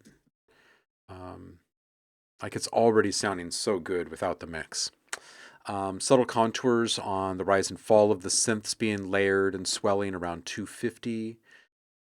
Subtle transition effect around 332 or so, just to help with emotional impact. There's some really good synergy happening in that moment as those, like this kind of confluence of things here. Small suck back, a reversal at 404 to help accent the small change there. It's more of like there's not a real transition happening there. So just a simple reversal, and it can be one of the elements that's already in your mix. So you don't have to feel like you're adding any kind of new timbre or anything like that to a mix that's already smooth. You know what I'm saying? So there's no extra conflict. Again, at 421, and I think that you can kind of use those moments as kind of guideposts of like where else in your mix you can put something in like that. And it'll help with just pace and interest, I think, just to kind of help keep things moving. 443, bass down a touch here. It feels a little aggressive for the come down moment we're experiencing. So there's moment 445 to 545 or so. There's a big 1 minute chunk of time where I felt like some vocals or some spoken word or some dialogue or something might help fill the space. It didn't feel like a lot of progress was being made more than it felt like space was being held for something. So something interesting in there, I think. It felt like a landing pad for something. 657, the kick on its own when the mix is busy is fine, but when it's on its own, when everything calms down at 657, the click is a little much. So might want to put a little mod there and just have it kind of move around. So it's not so consistent, because you can't help but focus on it when it's on its own, kind of. 718, transition effect to help bridge the gap here, I think. Same. Oh, not the same. 735, strong Enya vibe. Bordering on cinematic at 745. Really, really, really enjoyed this transition that you made at 804. It might have been like top 3 moments of the track, honestly. Like decision wise, it was a really, really good move. It really pulls us in and shifts something within us when something like that occurs. It's like downshifting when you're going into a corner, right? Especially at night. Like you don't really know exactly what's on the other side of that corner. And so you're downshifting, you're going to like get as much velocity just the right way. You know what I'm saying? There's something, there's this kind of downshift that happens when you make a maneuver like that. So really, really love the understated vibe there.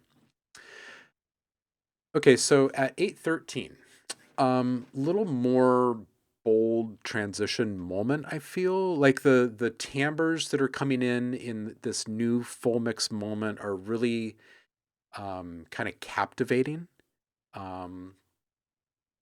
And from this point up to the next crescendo, I felt like there was this certain kind of feeling that was set apart from the rest of the track. So I feel like it deserves a little bit more build up, maybe. Maybe even just layering a couple of really solid transition sequences together to kind of really beef up the interest there. And then just have a little whoosh, little airy tail that lasts for a really long time. Coming down the other side, 12, 15 seconds, something. I don't know, maybe even longer. What do you think, Danny?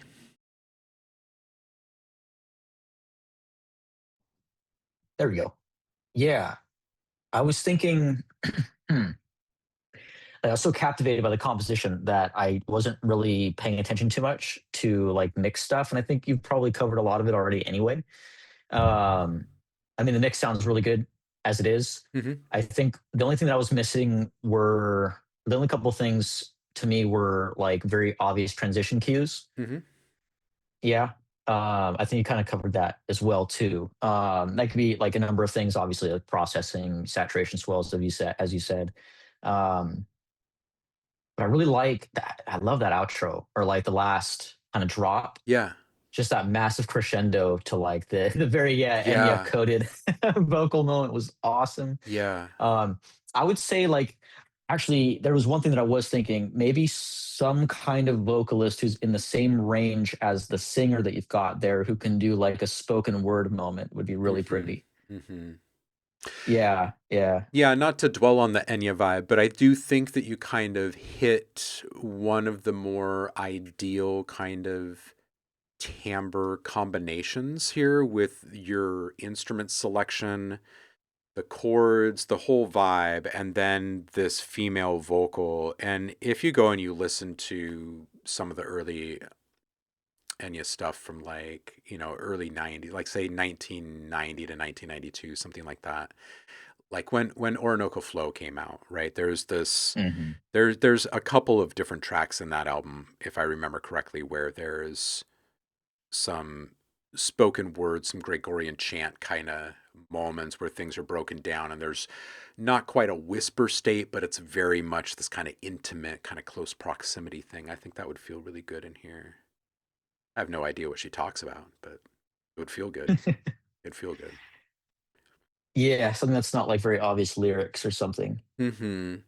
I think Something that's the that beauty about feels like disclosure or yeah, epiphany, yeah. something kind of profound. I think one of the beautiful things about this style of music, the genre and style, is that it's so implied. It's not so in Mm, your face. mm. Yeah, and I think something that's more implied, like very poetic Yeah, spoken word. It's yeah. not like you broke my heart and now I'm sad, but just kind of like No, more something a like little the bit more. waters move through us like they do Yeah, nature.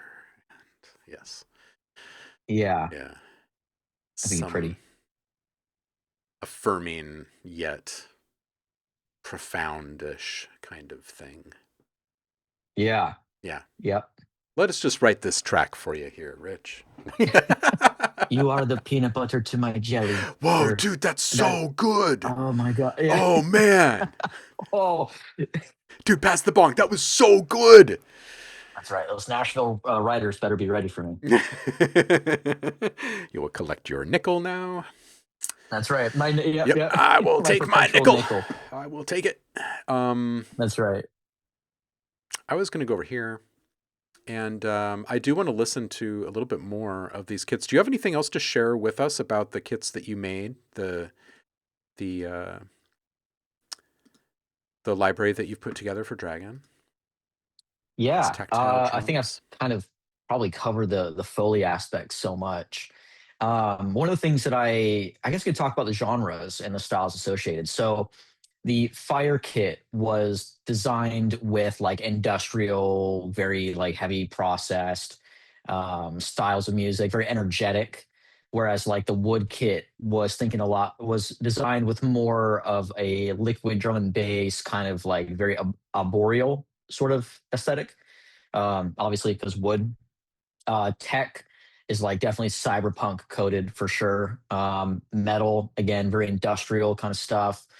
Like the acts associated maybe. So like the industrial one again, a lot of like Nine Inch Nails, a lot of Gesaffelstein, and who else? Jegetronic. A lot of those guys. Um, the water one was basically just kind of expanding on some of the other water-based sample packs that I've done, such as Aqua with Black Octopus Sound. A little bit more on the like chill step kind of vibe. The fire one was kind of totally inspired by the most recent Sebastian album. What is it called? I can't remember. But there's some really interesting like oversaturated basses and things like that. And it was just taking that sort of philosophy and putting it to drums, Mm. essentially. But yeah, like as I mentioned earlier too, all these kits come with three different variations: core, articulated, and energized. And I should say too that all of the hits that you hear were none of them are rehashed anywhere at all across the board. You are getting 331 individual unique drum hits. That's nice. That is And right nice. now it's on sale for $25 as well as a Ooh, welcome to the new platform Dragon Sampler, yeah. and also just a celebration for this. Actually, I should mention this. This is my first independent release as a sample library manufacturer. If you guys are familiar with my work, I've done work with Loop Masters, Black Octopus Sound, Slate Digital, Waves, a bunch of really awesome companies. And I want to do something for myself finally. And this is my first thing for you without any sort of people attached to it. Yeah, You you're know, not just filling a me. brief. Yeah, you are not Yeah, filling anyone else's cue sheet here. You are working on your own. I love it, dude. I love it. That's great. yeah. I'll drop that link in there again too. I know I'm probably spamming the heck out of you guys, but here it is. One of my favorite things Tactile about Dragon, drums. you guys, I know I've mentioned it before, but I am really looking forward to updating the libraries over time. Because you can do both paid and non-paid updates, so you can like really expand these things or like introduce new feature um, components to this. So like, I'm really looking forward to this. Just knowing that like tactile drums can sit in your collection and evolve over time with you, right? Or Yeah. yeah, that's a pretty cool thing to think about in today's age of like buy a pack, use it one time, and then move on forever. You know what I mean? Sure, sure. Yeah. Yeah, it's always there for you. And I think that's one of the great things about Dragon Sampler is from what I've heard so far, of course, from yourself, and then what I always try to achieve whenever I work on products or libraries, whatever, is having some evergreen ability. Mm-hmm. Yeah, things that age Mm-hmm. well. And I think Dragon Sampler already has that at the beginning, so the future is pretty bright for it, I believe. Yeah. Like you're saying. Yeah. Yeah, I think so. I want to listen to a little bit of this tech kit before we get back to Yeah. music. Cool.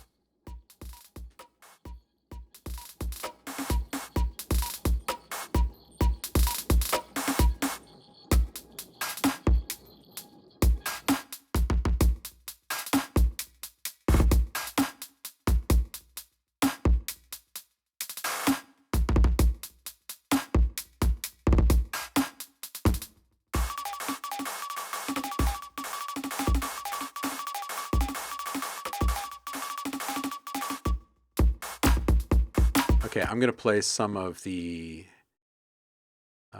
Energized. That was the core. So I'm going to play Energized.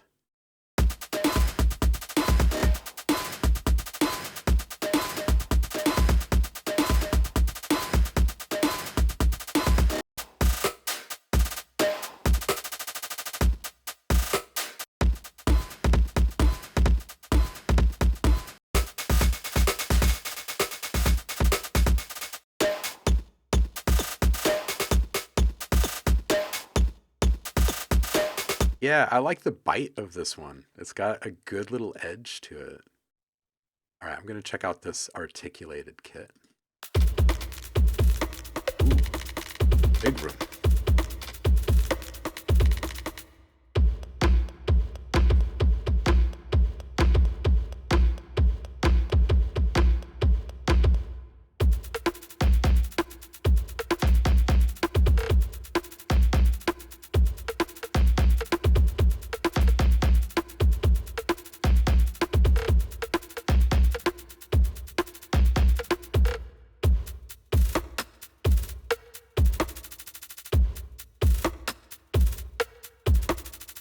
I like that there's a little bit of stick sound in this here too. That's some good stuff. Cool. Yeah, Yeah. yeah. The entire tech kit was designed pretty much from an Optos machine, if you know what that is. An Optos machine? Yeah. Do you know? Are you familiar with what that is? What is that? So an Optos machine is a lot of optometrists use it in their facilities. Uh huh. My mom used to work for an optometrist, and they had this, yeah, an Optos machine. It takes a couple pictures of your retina, basically, Okay. and it has a really fascinating startup sound and like use sound and all that.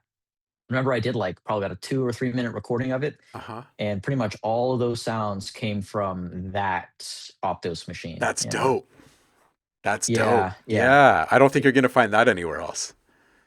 Yeah, that's the whole thing. Like I was saying earlier with Foley, man, is like You will always have pretty much the same tonality with a sine, square, saw, Yeah. triangle, Yeah. but you'll never have the same harmonic combination as a one-off Foley sound. Yeah. Yeah. 100%. Simple as that. That's true. Yeah. Gotta love it. Let's see who's next. Kata the Catbot. Let's listen to you. I got to remember to put the timestamp on this, or Kata's gonna slap me. Here's another track from that mod pack OST I'm working on. All right, this one is Dunes. Okay, so this is a like a Minecraft mod pack that Kata's working on.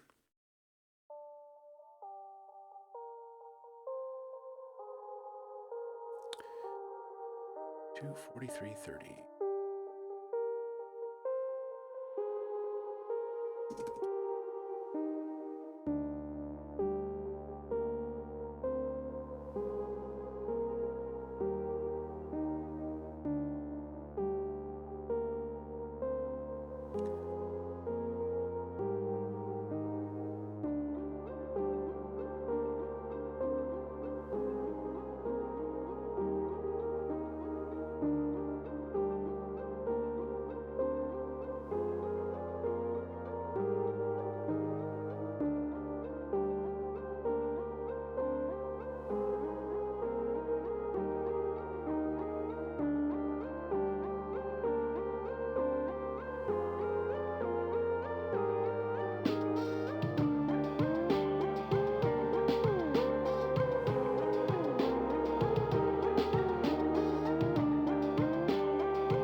Yeah, okay. So, Kata, I think this is cool. It's spacey, it's mesmerizing, it's dreamy. It feels like a good late night Minecraft edition. I'd bring down the level of the delay a bit and also adjust the main ADSR of the ARP so the sustain parameter comes down a fair bit.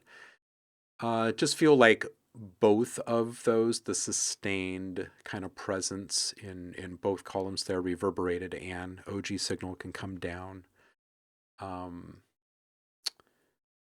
Just more in a way to get out of its own way than anything else, right? So as you're striking new notes, they stand out a little bit more prominently than long sustained notes, and also your echoes in the mix can be a bit quieter, so they're not quite as intrusive upon the original notes that are still kind of cascading out. So, and then also remember to EQ the reverb channel to remove some lows. And if you've already done that, maybe just remove just a little bit more, probably through a shelf. Danny, what are you thinking?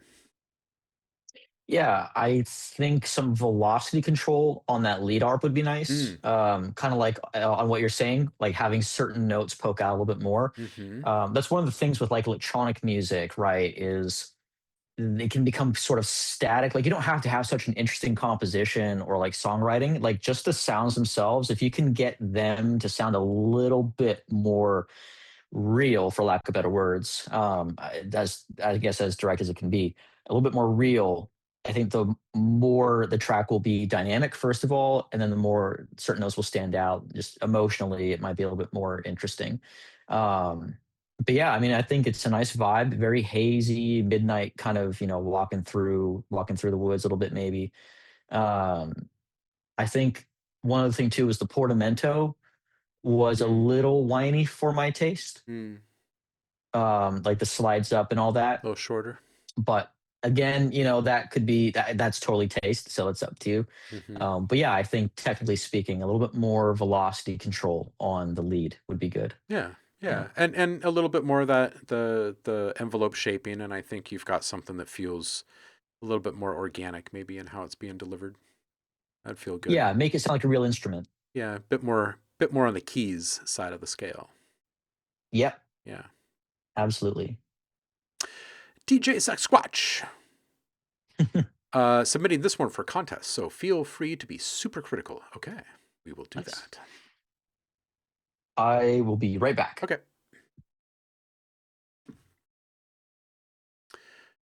That's funny. Something is definitely up with SoundCloud today, because even after all that with the login shenanigans a little bit ago, it logged me into my SoundFreaks account and not my own web account. Oh, okay. Here is DJ Sasquatch. Let's go.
All right. Here's what I got for you. I think a more natural dynamic range is what you need here. One, it's crushed, like you're limiting too much, but then also just some of the sounds that you've chosen to work with, like the bongo and the triangle, they just have a certain limit to what you can actually push them to, and this is beyond that. So they kind of force you to respect the integrity of what their sounds can actually handle. So back off the luffs, and I would actually kind of encourage you to maybe do a little bit more batch processing so you can keep the mix really balanced so the bass isn't swallowing everything. And then instead of trying to get all of your loudness out through that one limiting process, I would actually open it up with a little bit of saturation and then run a simple passive through a limiter, like a maximizer, a little upward compression in there to help kind of keep things thick, and then a finishing pass of like a vintage limiter to get a little bit more of that kind of high-end bite that you can appreciate with some of these kind of squelchier sounds and whatnot. Really great track. Superb energy, really good stank face moments with the sound design and your modulation schemes. All of that is super dope. I just think it's the loudness that's keeping it from really hitting. Really great stuff though. Let's see what people here are saying. Yeah, Rokusai is just chiming in with the limiters hurting the mix here. Back off it, give back the dynamics of all that tasty percussion, get rid of the overexcited bass elements. The compressor really bites hard on the bass and makes it harsh and not have a lot of low end. Yeah, all those nice melodic elements are pushed away too. Yeah. Oh, and Far Horizon says, and I am also hurt in the process. But that's okay. That's okay. DJ Sasquatch saying, oh, I had to step away. Good time to come back. Yeah, absolutely. I'm glad you didn't miss it. You removed all the compressors and limiters, so I'll maybe try to just lower the volume everywhere. Yeah, so that's what's happening then, is you're just clipping. If you've removed the compressors and limiters, then we're actually starting to lose information there when we're clipping. So I think there's a couple of things. Go back and with a more measured hand, wrangle the dynamics, kind of stage the limiting, I think. Maybe stack them and see what that does for you. I think it'll probably give you a crisper, edgier output as well. Yeah.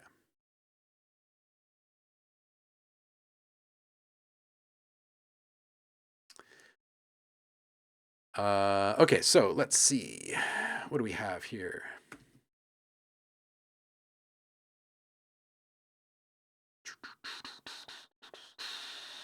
Kato. It is you. Kato, this one is Eye of Ra. With an official visualizer. Ooh.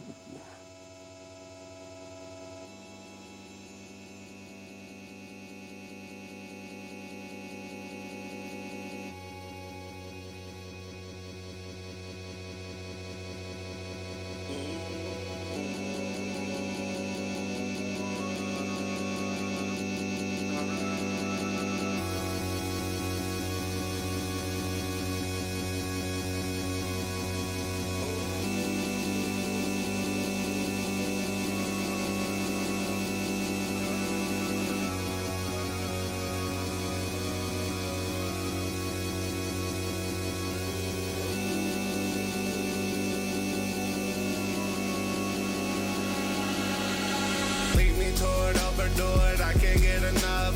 Wrong thoughts, smoking, growing, mental state is fucked. Help me so that you can do it. Haven't given up. I've been going through the motions. I don't have time for the bluff. Mix it with codeine. The feelings got me stuck. Feel like Charlie Sheen got the boulders and the blood. Take a hit of life reality. It got me fucked. I need a new wave. New day. I'm going up. Fucking loose change. 2 cents adding up. Drive me insane. Fuck, fame, I need a buck, I'm going Luke Kane. Mortal Kombat.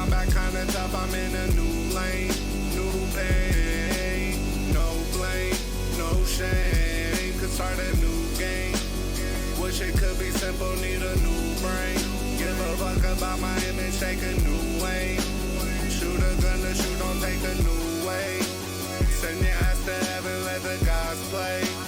Weigh your heart to feather, let the scale sway. Can't leave it up to judgment, guard your food tray. Eating up your supper for a new taste. Entree, spin your plate, can't let wait. So delays. Dirty Sprite, dodgeable like underlay. Fucking up perceptions for the getaway. To save the face, we in a race. No dignity, that ego got you in decay. She cover of emotions with that Mary Kay. He's smoking out devotion with that Mary Jane. Pop another pill until you fade away, no lay away. Felt that in your soul with the 808, the 808. Melting with the music, watch me levitate. Play me for a sheep, boy, I won't hesitate.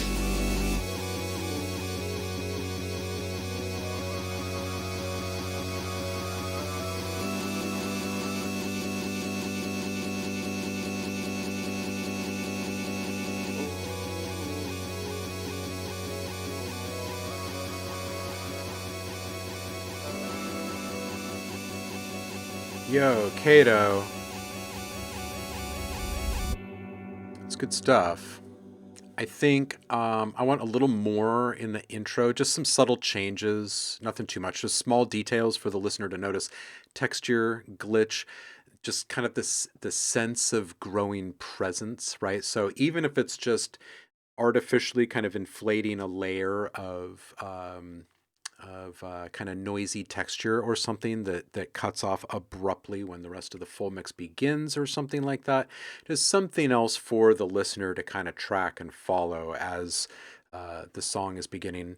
The vocal a bit more fully atop the mix. I think it can have, well, I guess you could approach it a few different ways. Approach it however you like, and that gets it to the right kind of flavor for your music, right?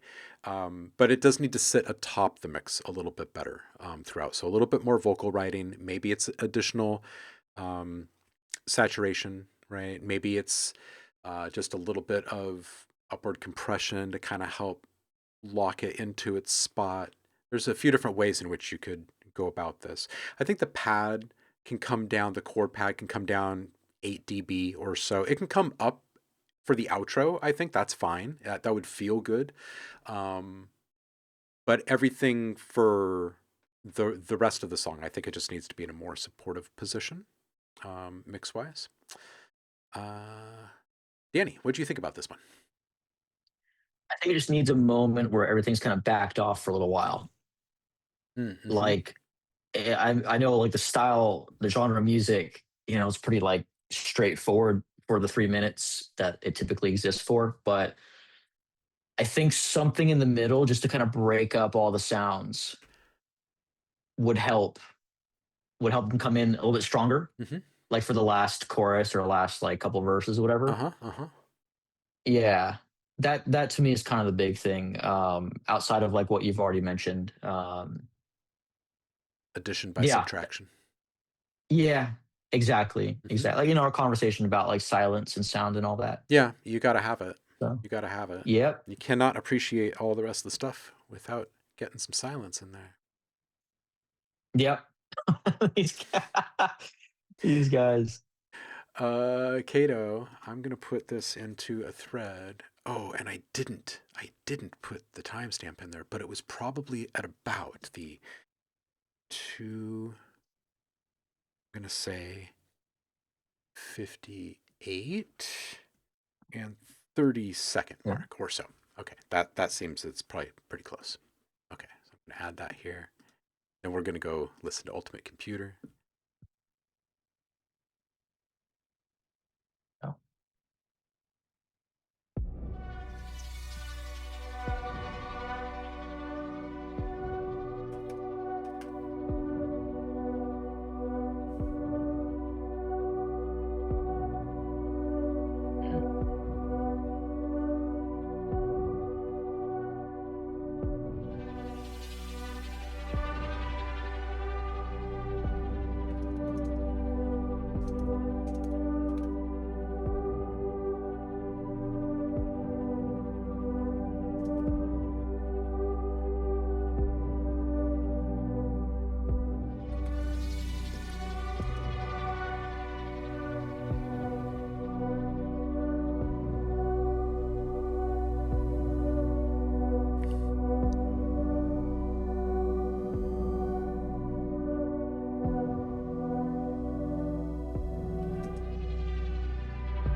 That's hot, Danny.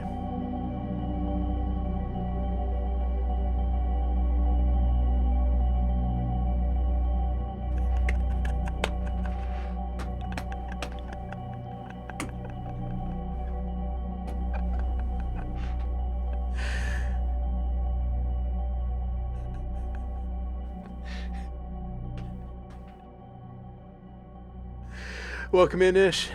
How you doing, my brother? How you doing? Danny, knock it off.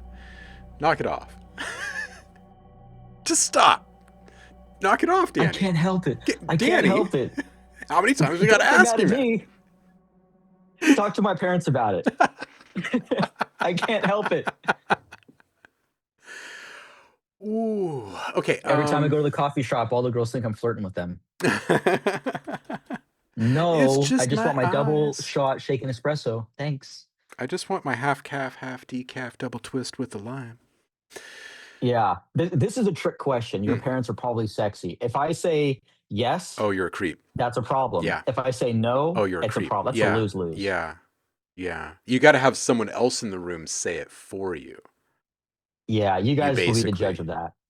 Yeah. You got to have someone else in the room say something like, well, with parents like yours, it's no surprise. And There we then go. Thank everyone you. is fine. Everyone's fine. There's no collateral damage. It's a trick question. Yeah, you're That's right, though. If you start to field that one yourself, that's, yeah. Yeah. Danny drinks matcha drinks. I am not afraid to admit that. I drink matcha.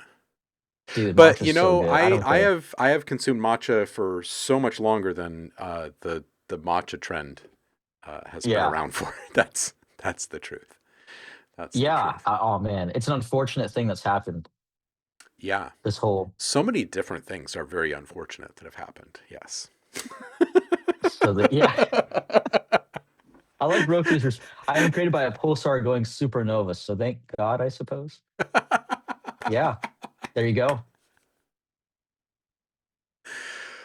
Oh man, So I That's like to amazing. get bartenders. that's amazing. Everything's performative now, isn't it? And derivative. And derivative. Yeah, That's right. everything's performative at- and derivative, and so trivial. Here's a hot take. Here's a hot take. Okay. Maybe Okay. it might give me some hot water right Okay. now. We're gonna find out. The tail end of Gen Z Uh lacks so much identity that they're ripping off the mid '90s huh. mm. and 2000s. Mm. I mean, not entirely. They're pretty cool people. I know some people in that generation. They're very cool. I mean, they've been But making a lot of synthwave too. I'm they just saying. have. Yeah. So it's like multiple decades that they're infringing upon. True. I'm surprised. Well, I think like we're talking about, the prog generation is going to come through. Yeah. Yeah. Because my generation, like I was like tail end millennial, and so like I want to say when I was in my mid 20s, a lot of people my age were ripping off like the 60s, Mm. like Flower Child kind of thing, you know? Mhm. Yeah, like the 60s and then like kind of the 70s a little bit. Mhm. Bro, you're like 17. I appreciate that. That's funny. I was such a prep, wide pants, yeah, tucked in t-shirt, word. It is kind of funny. It is kind of funny to see the high schoolers dressing like the 90s right now. It is kind of funny. Yeah, Ricky makes a good point too. Internet, yeah, it's true. I mean, like I think, well, the great thing actually is I think it's a compliment because like it just proves how freaking awesome the '90s were. Dude, the 90s were freaking Like- rad. Are you kidding me? You kidding me? They're awesome, and the mid 2000s, like the Y2K era, is so much fun. Man, I was all over the place in the 90s. There was Yeah, not where a were you, minute. Chris? I was in Portland. Yeah. I was chefing for part of it, and I was playing live constantly. And in the 90s, in Portland was special. It was super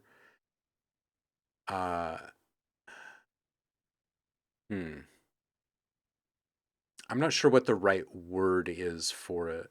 Was We there used to like a little bit joke of a and say, "Oh, it was grunge? super incestuous," because we all kind of played with each other. But that seems so weird now to say stuff like that. Like humor has just Sure. changed dramatically in these years. But in the '90s, if you went Yeah. and you were on the bill and there were 3 bands playing, you were going to play with probably all 3 bands. Like if it, Yeah. yeah, it was everybody played with everyone, and everyone had multiple side projects, and I I I adored it, man. I mean, it was all about jam and improv and raw, and if you did make some sort of mistake, how can you transform that into an opportunity to segue back into something that will melt the audience's mind?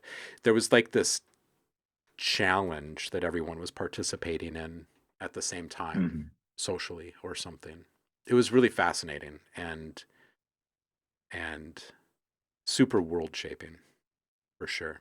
I miss it a lot. Yeah. I miss the type of energy that was in the music scene in the '90s, because there was a severe lack of pretentious energy. There Yeah. was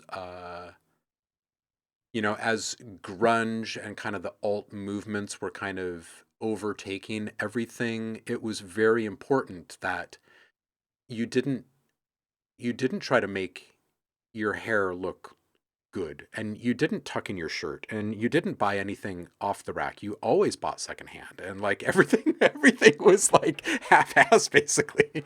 And I think that kind of carried over into the attitude that people had, and they didn't really take themselves too seriously at that time. And it was Yeah. really refreshing because, when you go down to LA or whatever, it's like super pretentious and super attitude down back then, right? Mm. In comparison. And Yeah. it was very kind of like this kind of Hollywoodish vibe, which was like a serious turnoff for all of us up here. But everyone down in the Bay Area and up in Seattle and here in Portland, like it was all very like-minded. So there was a lot of crossover and collabing that was happening constantly between all the groups, and a lot of genre busting. Yeah. Yeah. Yeah. Yeah. It's kind of interesting. When I was living in LA for the time that I was, it seemed like, well, certainly during COVID too. So I would say that kind of busted identity a little bit in a lot of Mm, places. But the thing that I always got was, I knew some people that had been in the industry, film industry, as actors and actresses for a little while. Some of them were my neighbors, and there was a part of me that was kind of expecting a lot of them maybe to be on that, full disclosure, kind of pretentious level. hmm But they were some of the sweetest people that I ever met, Yeah. and I'm still friends with them. They're such good people, Yeah. and a lot of the pretense that I experienced were from people who felt like they needed to act that way in order to be part of the crowd. And the funny thing is they'd never 100%. be part of the crowd. 100%. Yeah. They Absolutely would agree on never all be part of points the crowd here. because of that attitude. Yeah, Yeah. yeah. Yeah. I loved it because, like, and actually, this is something that I learned when I went to Nashville last year when I stayed with the guy that I was hanging with. I said, what's the vibe out here? Like, do I give business cards? Like, and he told me straight up, he said, if you give anyone a business card out here, we're going to run you out of town. Yeah, probably. And I love that. I love that because it's like, okay, cool. I don't have to put on this The show. performance. Yeah. There's no Yeah. show. It's Yeah. it's like you just show up and talk and have a conversation, You and just people find you sit. cool. Yeah. Yeah, yeah. Yeah, So man. Yeah, for real. yeah, For real. There is still a bit of that. There is still a yeah. bit of that here in Portland with, like groups like Marmoset and stuff, Mm, where, you've got like this industry that's like full of pretense and gatekeeping and all sorts of stuff, just, ugh, it's awful. sure. And then you've got like these just wonderful little sanctuaries like Marmoset. Sit and talk with guys, like real people for a while, Yeah. and appreciate Y- the talent that's coming through that place. you know? Well, it's keeping them in business, that's for sure. Yeah. But they also have. I think a lot of these places have a standard, not just of quality of music, but of person as well. Like hmm That's I what went to an keeps it. event in LA. Yeah, I went to an event in LA last month. I think it's been a few weeks. Yeah, last month. Anyway, I went there, and one of the people that was there is an editor at Universal, and I was asking her some pretty straight up questions about, like, this and that's happening in the industry. What do you think? And I was expecting, not necessarily like a whole lot of information, but not like, smoke and mirrors or cards being held too close. What I got actually was like real enthusiasm for expressing concern. And it was really refreshing. It Yeah, was really refreshing. genuine responses are refreshing. Yeah. Yeah. So I think I don't think the industry is ever going to go away, but I think the way that it's maintained and the way that we as creators who exist in it, contribute to it, I think is going to change pretty Oh soon here. God, yeah, 1,000,000%. Absolutely. Yeah. Yeah, we talked a little bit So about that on Wednesday during our stream. yeah, We might kind of pick up in that same thread next week, honestly, because it's cool. big. Like I think people are breaching a breaking point and they don't even really realize it yet. But it's Yeah. coming. Yeah. I think it's funny when people say, "Oh, we're having a renaissance right now." It's like, okay, sure. Well, I mean, we are in a way, like the sea change event is occurring as we're speaking. We're sitting in it, so it's really hard Yeah. to view it from this position, but it is happening. Like the Renaissance is occurring right now. Like we are absolutely steering into this kind of creator-led era, Yeah. right? Where we really are going to see a downsizing of like the business world in general.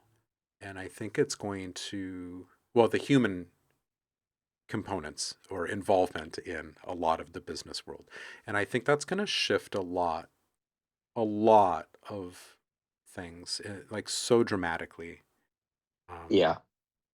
But man, we are lucky to be in sound. That's all I got to say about all of this. Like, I know Yes. there are serious threats to sound, but we are really lucky to be in sound right now. Yeah. I love being in a space, man. It's so much fun, so freeing, and I think on the renaissance tip, I would say what we do has been really good. Like, what I mean is, I think that we've been pretty fortuitous to be doing what we're doing on a creative and business level because there's such a renaissance that's happening in music tech Yeah. and Yeah. all of these things that are coming out. You know what I mean? Yeah. I think that's the cool thing. But yeah, I think there's a lot of unanswered questions. Mm-hmm. Well, continually. And That's why always, they call it yeah. life. Some big ones though. Some Yeah. big ones that are about to, as you've just said, right? Yeah, A lot of things can be answered. everything is happening right now, and all of the change is coming in the coming days, weeks, and months. And it's for us, I think it's kind of this linear change.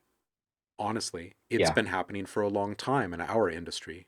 We've been up against it for a long time. Other industries is just kind of like having the carpet pulled out from under you.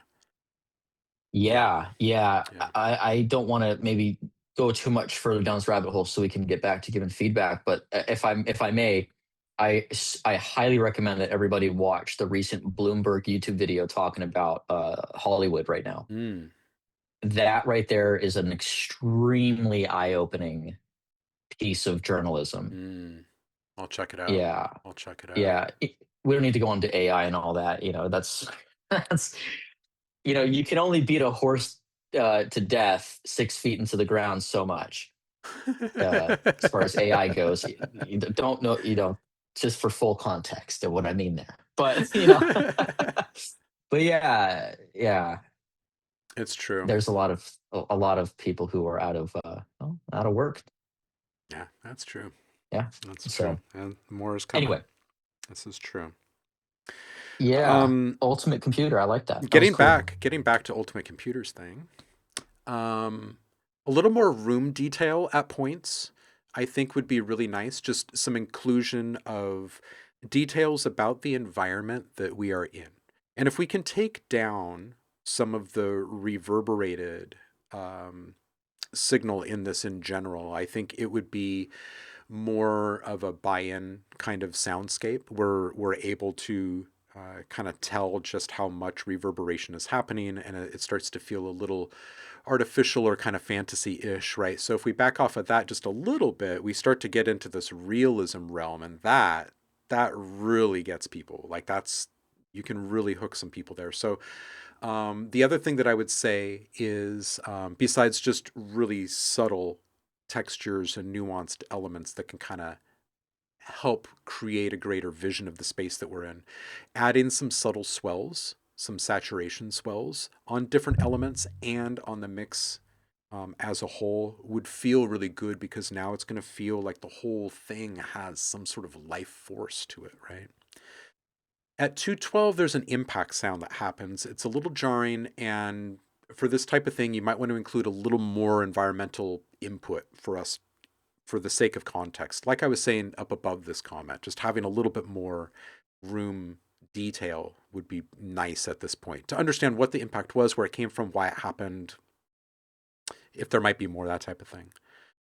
And yeah, just to hit it again, just subtlety on atmosphere and ambience for buy-in. If it's too overt, then we don't really buy into it the same way as listeners.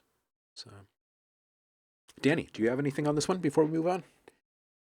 Yeah, I think just a little bit more like I guess it kind of depends on what the goal is here. But if your goal is to create like a realistic space or like scene, I would say maybe some Foley that people can like understand, like, oh, that's maybe air or that's sand or that's like a mechanical thing or whatever, or something like that might be kind of cool. Yeah, it doesn't take much. Like a Yeah. really good example is,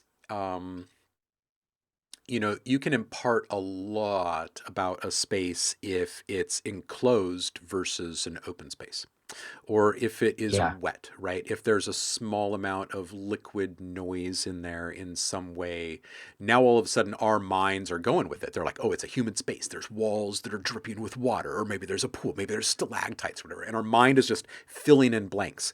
But until you give us a tiny little seed to start growing in our minds, we just don't really know what's up. So. Yeah. Something to create some dimension. Yeah. DJ, transponder, it is you. Wow, we are really going over. We got to make some progress in this queue here. All right, where am I going? I'm going to here. I'm not going to bail on you, Chris. You're not going to bail on me.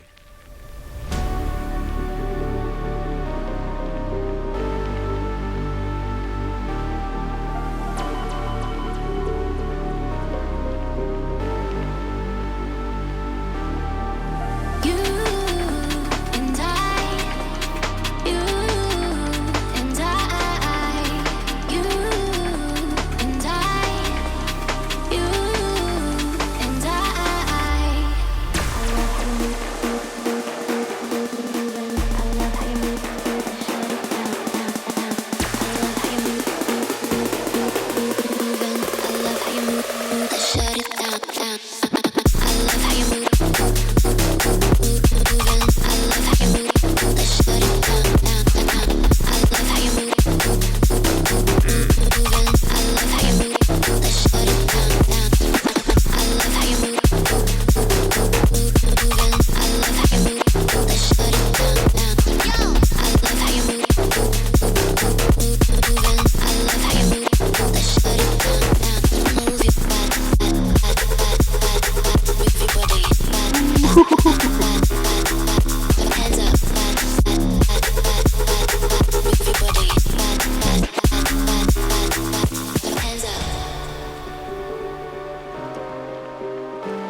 Okay. Limit less. Limit less. I think it's a really wicked track. Super nasty. I love how you make it wiggle. The reverb on the vocal, I would make it a bit lower and maybe EQ out some of the highest frequencies. So there's a little bit less competition with the high-end presence. Also, set up a simple vocal ducking for greater clarity. You just add a compressor to the reverb channel, then sidechain in the vocal signal itself to that. And now it's going to start compressing. It's going to start reducing the volume of the reverb channel output for a split second each time a new word is sung by the vocalist. So that allows the new vocal, the original signal, to kind of sail over that reverberated signal whenever it's present. So I think that would probably help. And wanting a little bit more room between elements. Batch process more and limit less. Because right now, what it feels like is at times, both the bass and the vocal are like, oh, they're right here. And both of them are also just kind of a little bit too loud almost. But like, it's kind of hard to judge because they're both just right here. And I would love it if they were more like this. Like, vocals here, bass is here, holding it down. You know what I mean? But that's just me. Danny, what you got? Yeah, I really like the energy on that one. It was like a refreshing take on the kind of the bro step, like genre and era. But I think the drops to me were just a tad too, they're a tad too oversaturated and like clippy. And I can't tell if, I don't know if it's my end or not. I mean, because I'm listening right now on my AirPods. Mm-hmm. So I don't know if I'm giving like the greatest mix advice, but it sounded, I guess the best way to put it is that it sounded overloaded in those drops. And I think I think that's accurate. I think that's accurate. Yeah. Regardless of whether or not it is the AirPods doing it to you, they need to know that this is occurring, because that's the whole point of this, is getting the different perspectives. True. And when someone is experiencing something like that, that is all that really matters. It's just like having a conversation with someone. It's all perspective. It really doesn't matter how you intend to come across, Danny. It's how you came across. You know what I mean? Words. So they didn't intend to come across with crackly noise in that drop, but they did. And they should know that that's exactly what happened on that playback device, because that's part of the mix and master process, right? It's just like when you're pushing stuff too far, it might be okay for you in that moment in time, but is it okay for everybody else? And in this case, it was a no. Yeah. And if a lot of people, I imagine, are going to be listening on AirPods anyway, you know, you're going to want to, well, actually kind of what you're talking about, listen to your own mix. What is it? A DJ transponder. That's a funny name. That's great. Yeah. If you take a listen on different systems like AirPods, your car, things like that, you'll get this kind of same perspective. Typically listening on something that the majority of people are going to listen to on is a good way to go. Yeah.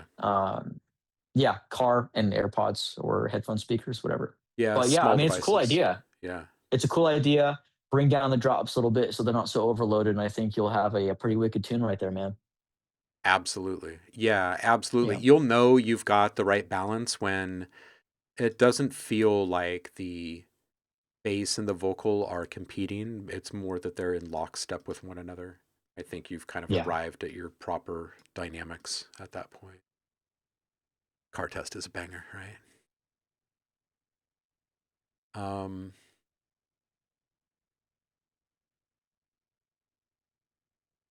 Passive Native. Let's do this.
Okay.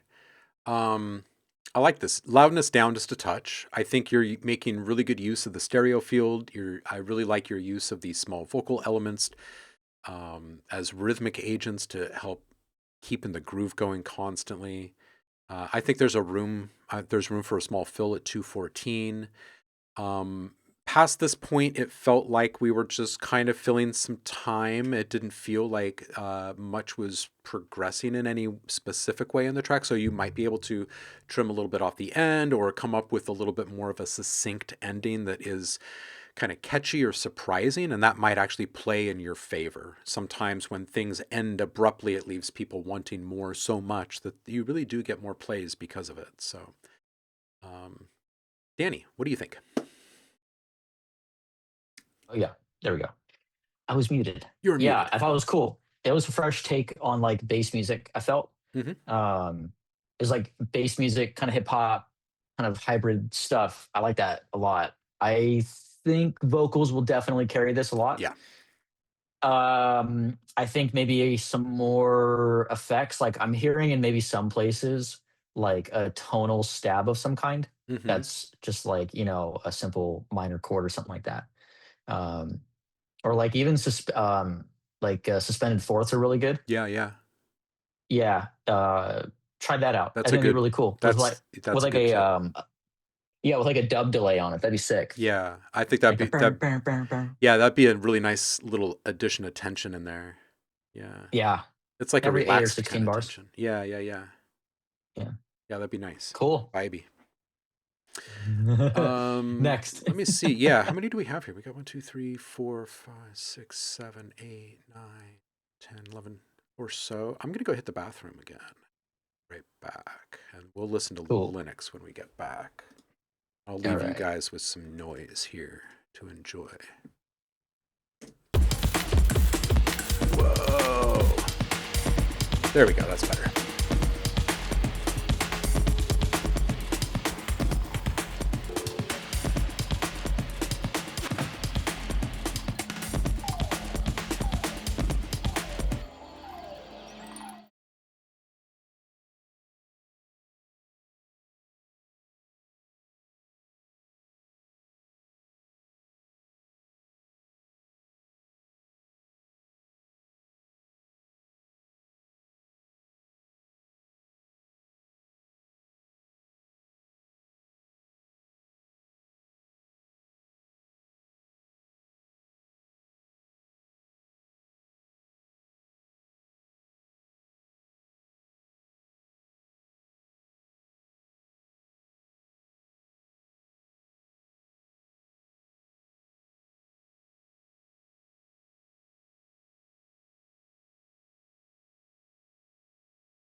Yo.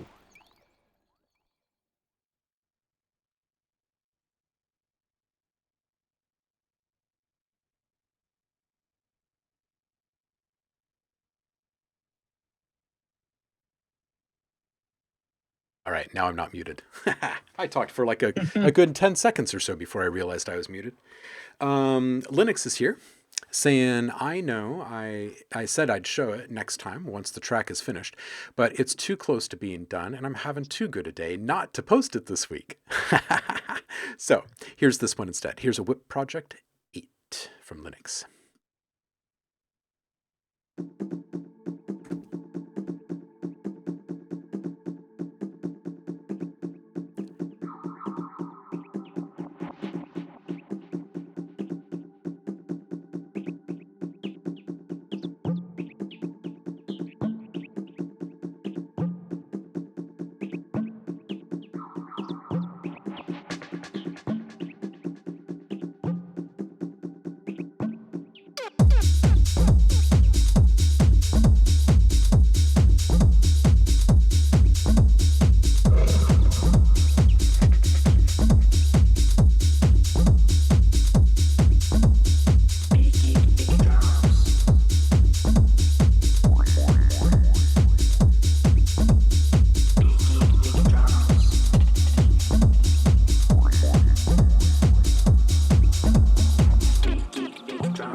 Bass.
Yeah, those chirps were great.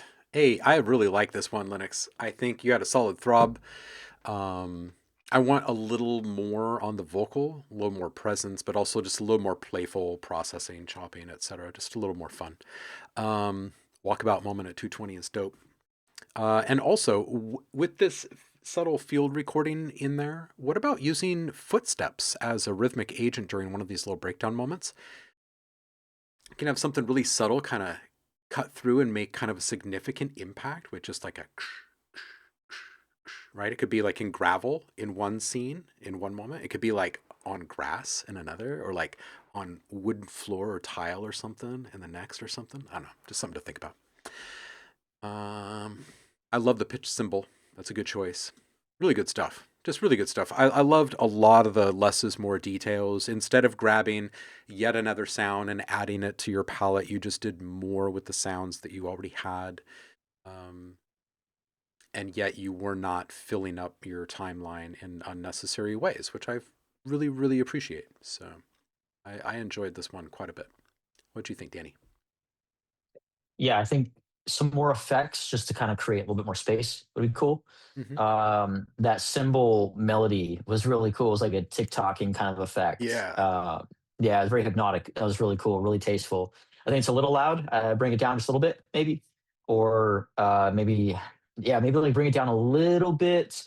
And some of the like 3 to 5K seem to be a bit abrasive, like right when it came in. So I would classic techno. I would do one of those two things. Yeah. Yeah, just tame the resonance of the high 3 to 5K. Word. Yeah, I'd agree with that. Yeah. I'd agree with that.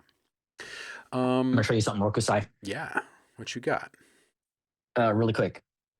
He has a white label of was it Firestarter? Well, I have a promotional copy of Days of Future Past. Epic. By the Moody Blues. I think I showed you this when we chatted last time, Chris. You did, but yeah. This is one of my favorite things. Little known fact. I got my start on the radio waves at a very young age. And it started on a hand-built radio station, KSPR Radio. Hillsboro, Oregon.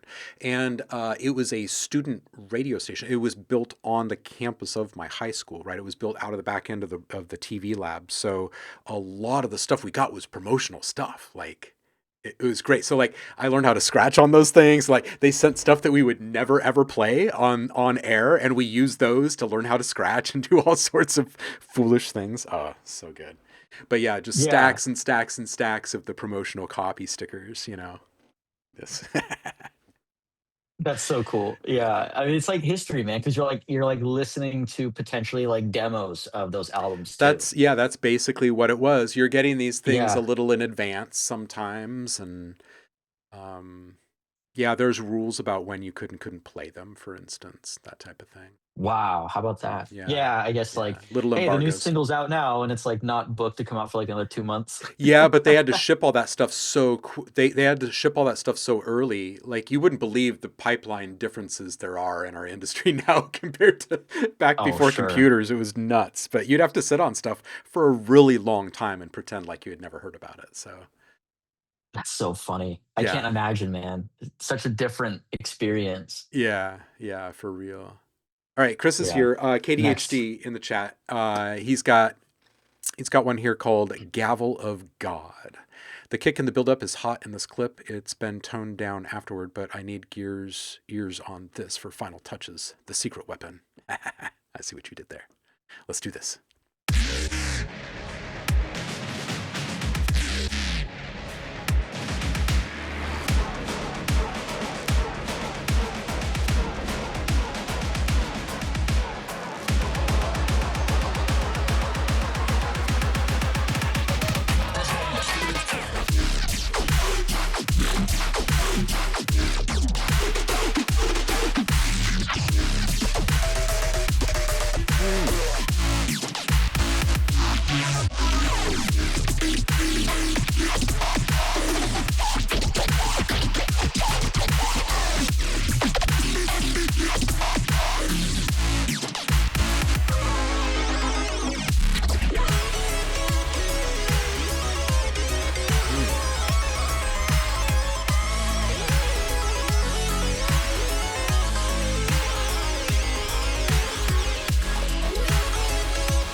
The malice of the wicked will be eclipsed by the wrath of the Almighty. The suffering inflicted by evil will pale to the eternal torment they endure as punishment beyond death. Impunity does not exist in the afterlife. There is no escape from the gavel of God.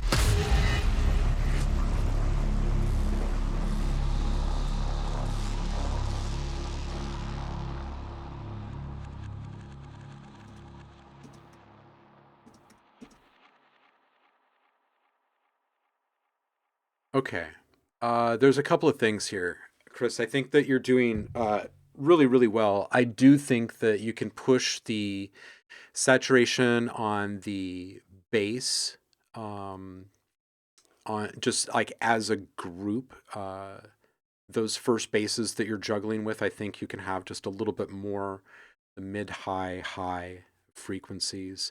Really nice fall there. I didn't get a timestamp on it, but it was like maybe in the first 40 seconds of the track. I really enjoyed it. Really good sound design all the way throughout. there is one thing that I would mention, and that is that your sustain parameter in several of these synth presets that you've designed, you can be a bit more bold with this specific parameter. You can drop a little bit quicker, so a little bit shorter decay in some cases, but the sustained value can come down a fair bit on some of these. And it's going to do a couple things for you. It's going to help define the transient and the punch just a little bit more, right? But more importantly, it's going to get out of its own way and its cohort's way a lot quicker. And if right now, if you're looking at one of those basses and the sustain is at like neg 5 or something like that, drop it down to like neg 12, neg 15, and see how that actually sounds amongst the other sounds, like in live action. And anything that you can do to be shaving these tiny little fractions of a second of presence away, it's going to make all of that juggling that much more impressive, because all of your lines are going to be a little bit more hard edge. You know what I mean? So the timing is going to be a little bit more just like, you know? Little more low end EQ'd out of the reverb channel on your bass group, and the dialogue towards the end wants another passive saturation. Like in my mind, I am hearing a really throaty rattle in this vocal profile that really just haunts my dreams. You know what I mean? And also I think that the bass, just based upon the dialogue, I think the bass needs to be more wrathful. Like it needs to just almost become flame. You know what I mean? Like it doesn't reach a point of hysteresis, but it combusts towards the end. You know what I'm saying? So I would really heat it up. It might take 2 different distortions, right? And you're cross-fading between them towards the end there or something like that. But get clever and see what you can come up with for wrathful, because I think that the dialogue really pushes the limits here. What do you think, Danny? Yeah, I would say the same. I'm like going back and like listening to the drops, Mm-hmm. and like I like the sounds, and I think some of the glitchy rhythms are really interesting. There's a lot of interesting things going on, but definitely maybe some bolder strokes for sure. Like I don't want to rip off Roku too much here, but I was reading what he said, and it's true. Like it's pretty safe, although great, and it's not necessarily maybe about blowing things up too much, but like maybe creating some more space in certain moments, or using like panning automation. One thing that's kind of fun to do is do like a radio pause. So what I mean by that is like before, like on the last couple of beats or last bar, before going into a section, you like collapse the frequency range of the entire song, to like, just like up to 500 hertz on a high pass, and then maybe like 5K on a low pass. Yeah. With pretty substantial resonant peaks. That can be kind of a cool way to break up that, create more space, for the impact. Yeah, I'd say that's about it from me. I think compositionally it works and all that. So yeah. Yeah, Chris, I think it's great. I think that Roku's riffing on the same kind of thing that I'm riffing on here, which is like we want just a little bit more.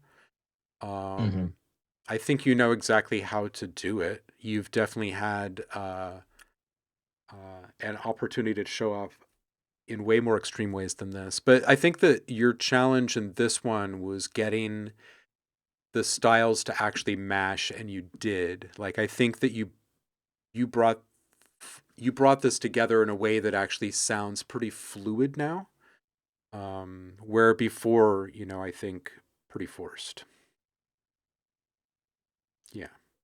Yeah, so just a little bit more, like cranking on the dial a little bit now, I think is kind of where we are. Ricky Akimbo. It is you. This one is called My Room Rough. Let's go.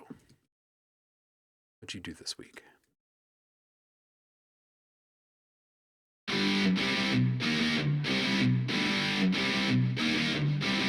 Nah.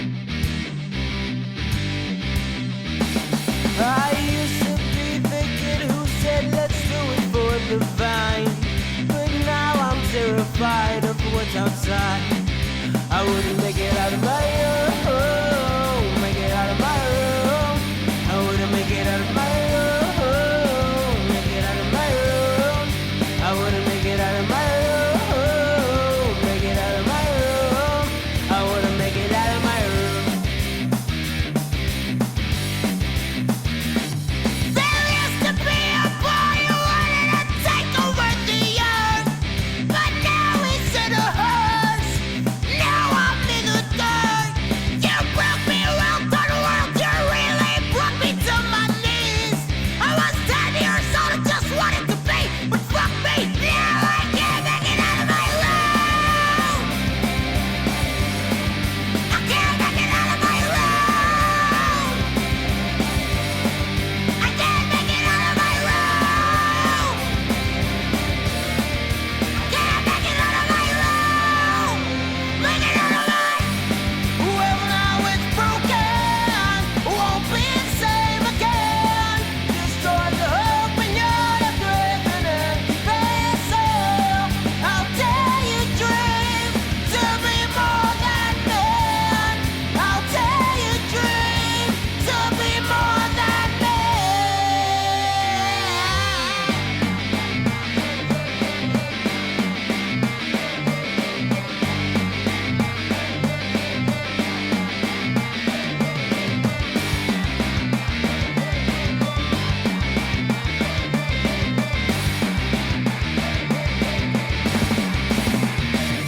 I used to be the kid who said, let's do it for the vine.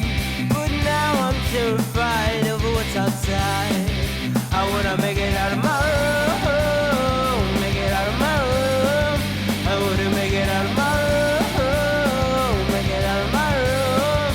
I wanna make it out of my room, make it out of my room. I wanna make it out of my room. I wanna make it out of my room. I wanna make it out of my room.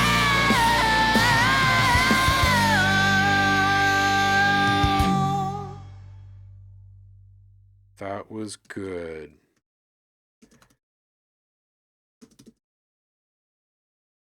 That was really good, Ricky. There was so much energy, and I know I was just saying last week that I wanted to hear like even more like unbridled, like liberated, free scream, and I feel like this is there.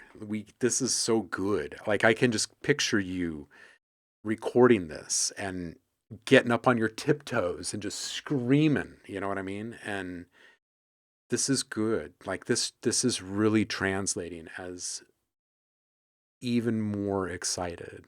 That's good. It's really good stuff. No pants on. Natural born chillers. That's awesome. Rhythm guitar down a bit. I feel like it's driving loudness unnecessarily at 215, and use that moment as a guiding light. Like it doesn't have to stay at that level, but in that moment, it's a little too loud. At 2:30, main vocal before the screaming starts again feels a little unfocused just for a brief moment, almost like you lost your intensity for just a second. Maybe it's just me. Maybe if I go back and listen to that again, I'm not going to feel that. But listening through that first time, that's kind of what I felt. Really, really good to hear you opening up in such a way right now. You've always had really great yelling, really good screams, but this feels just a little bit more.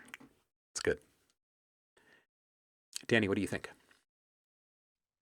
Yeah, that was a fun listen. Yeah. The overall comment that I have here is a sweet raw pop punk vibe overall, pop leaning Gorilla Biscuits energy. Yes. Yes. I love Gorilla Biscuits, man. They're one of my favorite punk bands. Absolutely. So good, so good. So that's the vibe that I got. In the intro to the chorus, in the beginning, I guess leading up to about 40 seconds. Swap the leveling of the guitars and the vocal. Yeah. It feels like the guitars are a bit loud and the vocals a little bit just kind of in the background. Literally just a difference of maybe a dB to 2 dB max. So yeah, just drop the guitars, bring the vocal up, or start with dropping the guitars first, and if the vocal's still too quiet, then bring it up. And I think on the screaming vocals, maybe not on all of them, but some of them, like a megaphone would be really cool, like a megaphone would be- effect. Kind of like what I was just saying earlier for the KDHD song. Take an EQ band, do something like 1K to 5K, and then have like not like a huge resonant peak on either, but enough, Mm-hmm. and you'll get like this really cool lo-fi effect. I think that'd be really different. Yeah. Maybe, you know, like I think you've already got enough room reverb on there, so. Yeah, I would agree with that. Get that Al Jorgensen kind of edge. Yeah, man. Yeah, like Yeah. I would keep it raw. Like I would Yeah. keep it as raw as possible as it is right now, but like just a little bit of production flair could just be that nice hybrid. Yeah, and having that kind of tertiary voice profile in there would Yeah. be great. Yeah, I like it. Mm-hmm. Just catching up on the chat here with the KDHD stuff. I will be right back. Sure.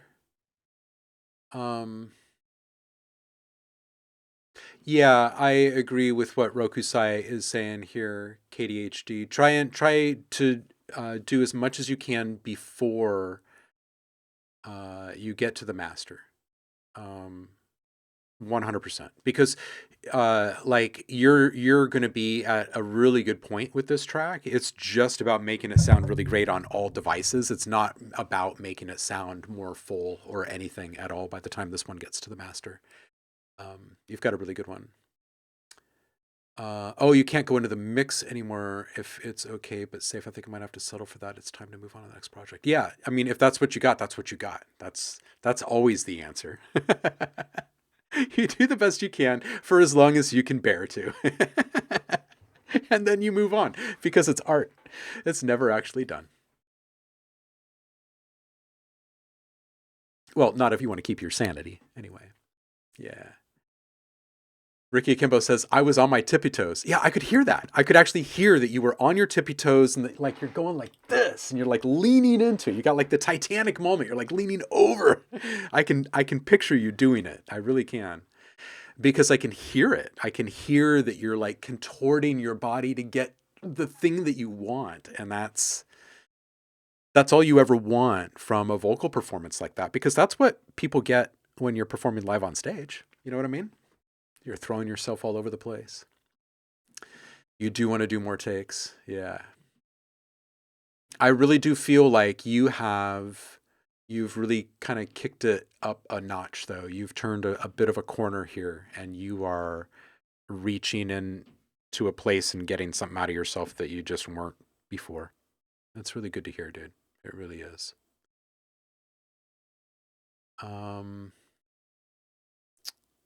Rokusai says, I'll take insanity over not finishing work. Oh, wait, that already happened.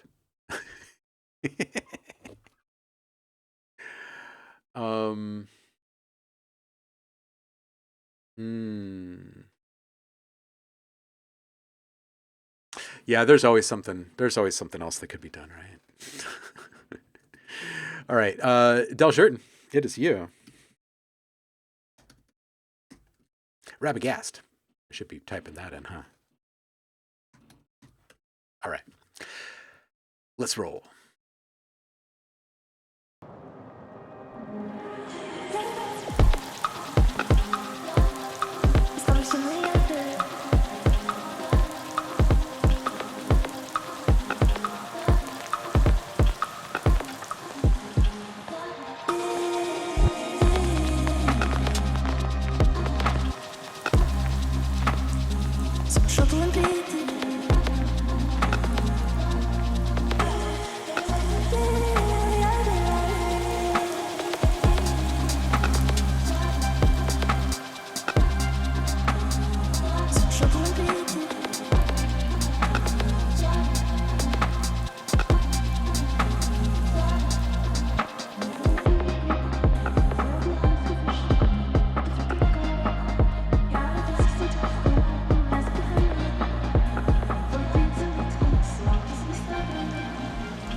right, Rabagast. This is really good. I love the warm vibe. I think the whole thing is great. There's one bit though, the ambience. Two things on it. The sample ends abruptly, so when you start that up again, it's noticeable. So you might want to create a crossfade, unless you're going for the more kind of transparent sample aesthetic. The second thing is the peak loudness of that ambience, the loudness that it comes up to during that breakdown moment, I think is too loud for a lot of playback devices. I think for a lot of systems, it's just going to sound kind of loud and noisy in those highest frequencies. So you could probably back off it by like 8 dB, 10 dB, maybe even that much, and probably end up coming across almost the same way on a lot of systems. You might want to do a little A/B comparison, bounce it a couple of different ways, and then listen back on some different systems and see what you think. Really nice vibe on this. Philogee says, love the vibe, crackle is a little distracting. Okay, so Philogee is probably listening on a device that isn't quite as warm as the one that you're producing on, I'd imagine. Far Horizon. So Far Horizon has a new toy. It's a new old synth.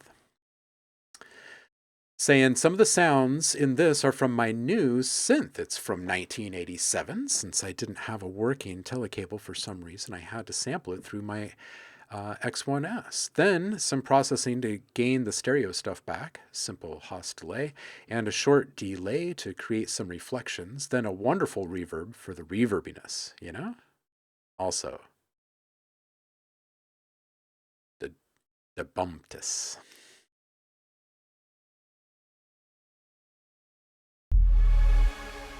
Spicy, welcome in. Happy Friday to you. This one's Far Horizon.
Yeah, man.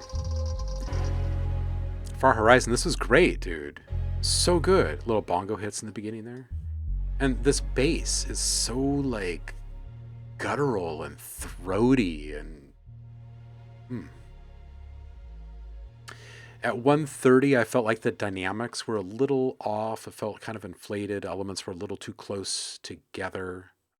I like the proximity effect. I love how close everything is, but at the same time, not having as much distance between the instruments does kind of leave us wishing, I think, at times that there could be a little bit more nuance in places.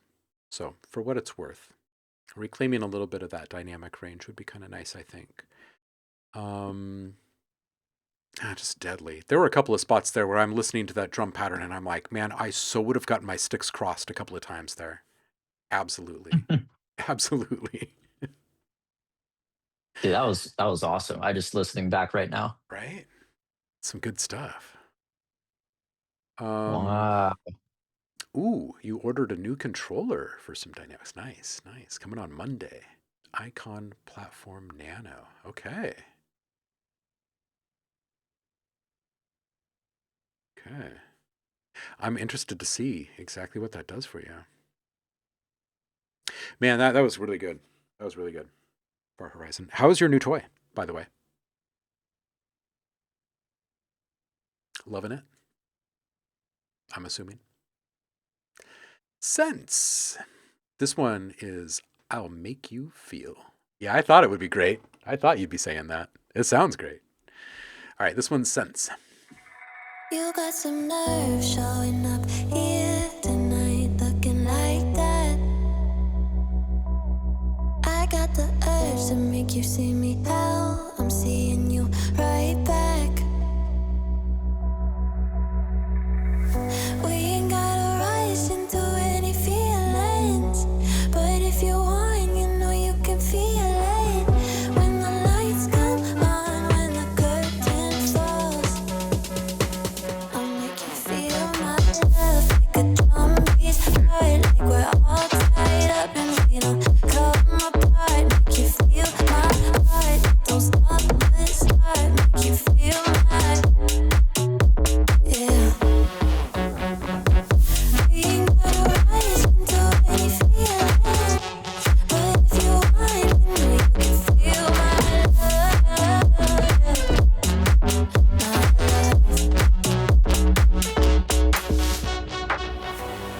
I'm good with focus and it's right on you. As far as I know, we're the only two people in this room. I know it sounds typical, but I can't look away. My eyes are right on you, and that's right where they stay. I know it sounds typical, but I can't look away. My eyes are right on you, make you feel my love. Feel my love.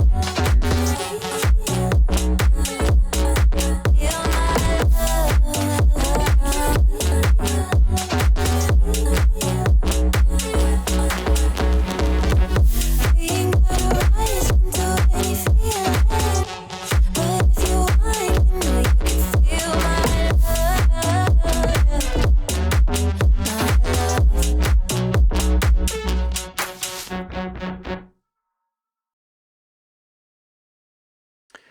love. This is really good. I think this is a no feedback track, honestly. I really love the timbre blending you've got going here and the palette of sounds that you've got going on. The bass is it's wonky in all the right ways. I'm curious about the vocals. If these are original vocals, are they human? I'm starting to get to the point now with some of the vocals coming through. I'm actually not able to tell all the time anymore, which is becoming a bit uncanny.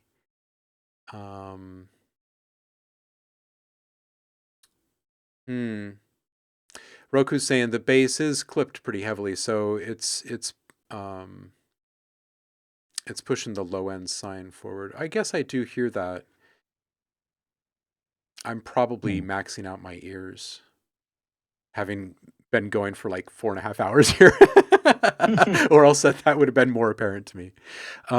But otherwise, I feel like this is feeling really good. What'd you think, Danny? Yeah, no feedback, honestly. I like this a lot. I did too. I Cool just like sound the design. wonk of that bass. There's just something kind of satisfying about it. The bends, the little pitch bends, and Yeah, yeah, it's not too like rigid. yeah, it's Very got a cool. little wiggle in it. Yeah, Yeah, I dig that. yeah, me too. Ish. That's my ish. Kwame. You guys get your stuff sorted out there? Little angel eyes. All right, Ish, here we go. I think so. I think so. Ooh. Oh shit, it's Kwame. Oh, I didn't know that. yeah, it is. Oh boy, it makes all the sense now. He's been rebranding. Oh, He's, that's great. Danny still hates me, but it's okay. Oh, dude, I could never hate you, Kwame. There is no hating. No hating.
Yo, Ish, this is so good, dude. The hats are a little spicy. Like, as a group, I would just bring them down. The vocal, bring it up on top of the mix just a bit more. It feels just behind the mix right now. And then maybe move some of those perks a little bit more to the side instead of keeping them so centered. And then that way, there's less competition for that vocal to cut through when it is sitting up on top. And then just don't let anything traipse in that mids area, in that middle area. I think it's just kind of protected for the vocal. 215, these keys are so good. I would bring them up a couple or a few. They're buried, but they have such impact. Like they need to stay super gentle, obviously, but they got to come up a couple, I think. And then just in general volume mix, there were several different points where I was like, oh, right, but you know, the guitar was good 2 seconds ago, but right now it should be down a little bit. And okay, now it can come back up. Like, so I think there's just some active volume automation that you need to go back and kind of dial in. And you might actually want to just do this with faders instead of clicking with your mouse, so it feels like a pretty organic kind of thing. Danny, what do you think, man? Yeah, I think the hi-hats were the biggest standout for me. Turn them down and then maybe even dampen the highs a bit, Yeah, and that might help, like, the vocal crispiness come out more too. yeah, Yeah, in my mind, like, I see the mix or I hear the mix in my head, and I hear, the hi-hats doing what I just recommended, and then, like, the vocal up a little bit more. yeah. I don't know if maybe the vocal needs a little bit more compression or not. Like, it's It might.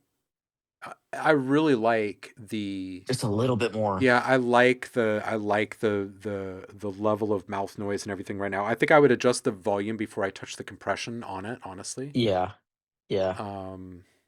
Just to know Some for volume sure. automation. Hmm. Yeah, Can you do that stuff in the master? Nope, you gotta do this in the mix, homie. yeah, Yeah, this is a volume mix thing, not a master thing. And I do like yeah. Motherland EP for this 4-track excursion with this Yeah, vibe. I do like that. that's a cool name. I like it. Yeah. This art is wicked too. It's beautiful. It looks a lot like the wrap that I've got on one of my djembes. It's great. That's cool. Oh, you don't have the project. Oh, lost it in the hard Oh, drive failure. Well, then bounce it, dude. Cheers. Why? This one is you for all eternity.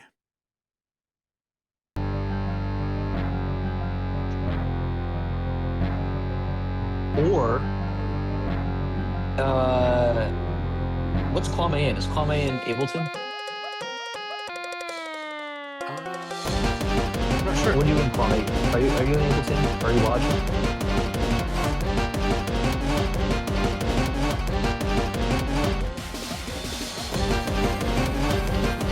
Ableton, yeah, okay. If you get your hands on Logic, I don't know.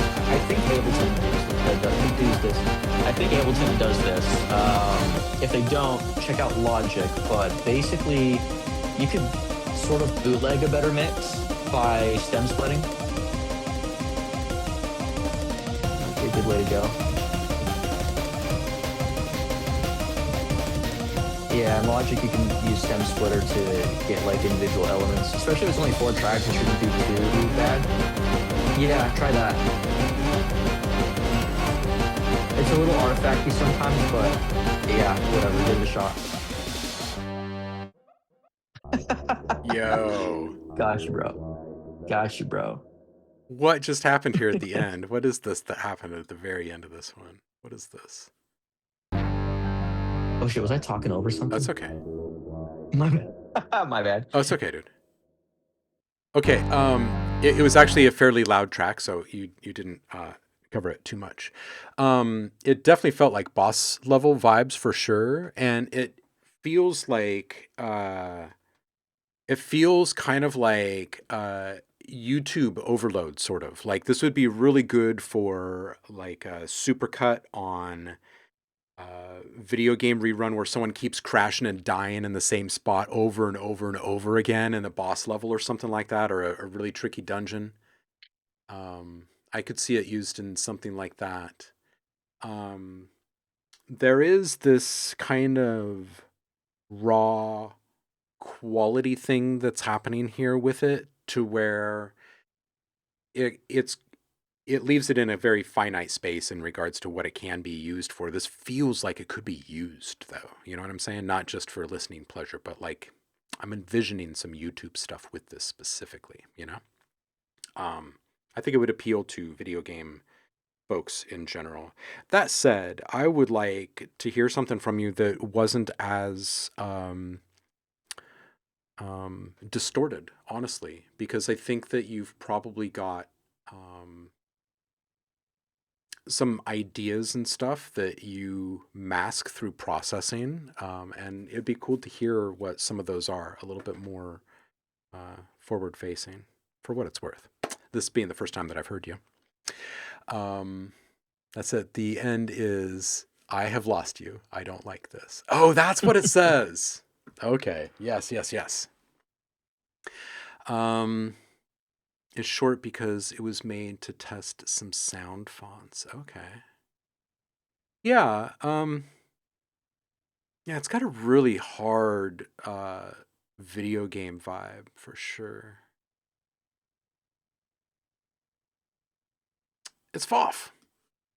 It's Carolus. Let's see what you made this week, homie. Just something simple I made a few days ago. I don't know why it's not embedding. Oh, that's all good, dude.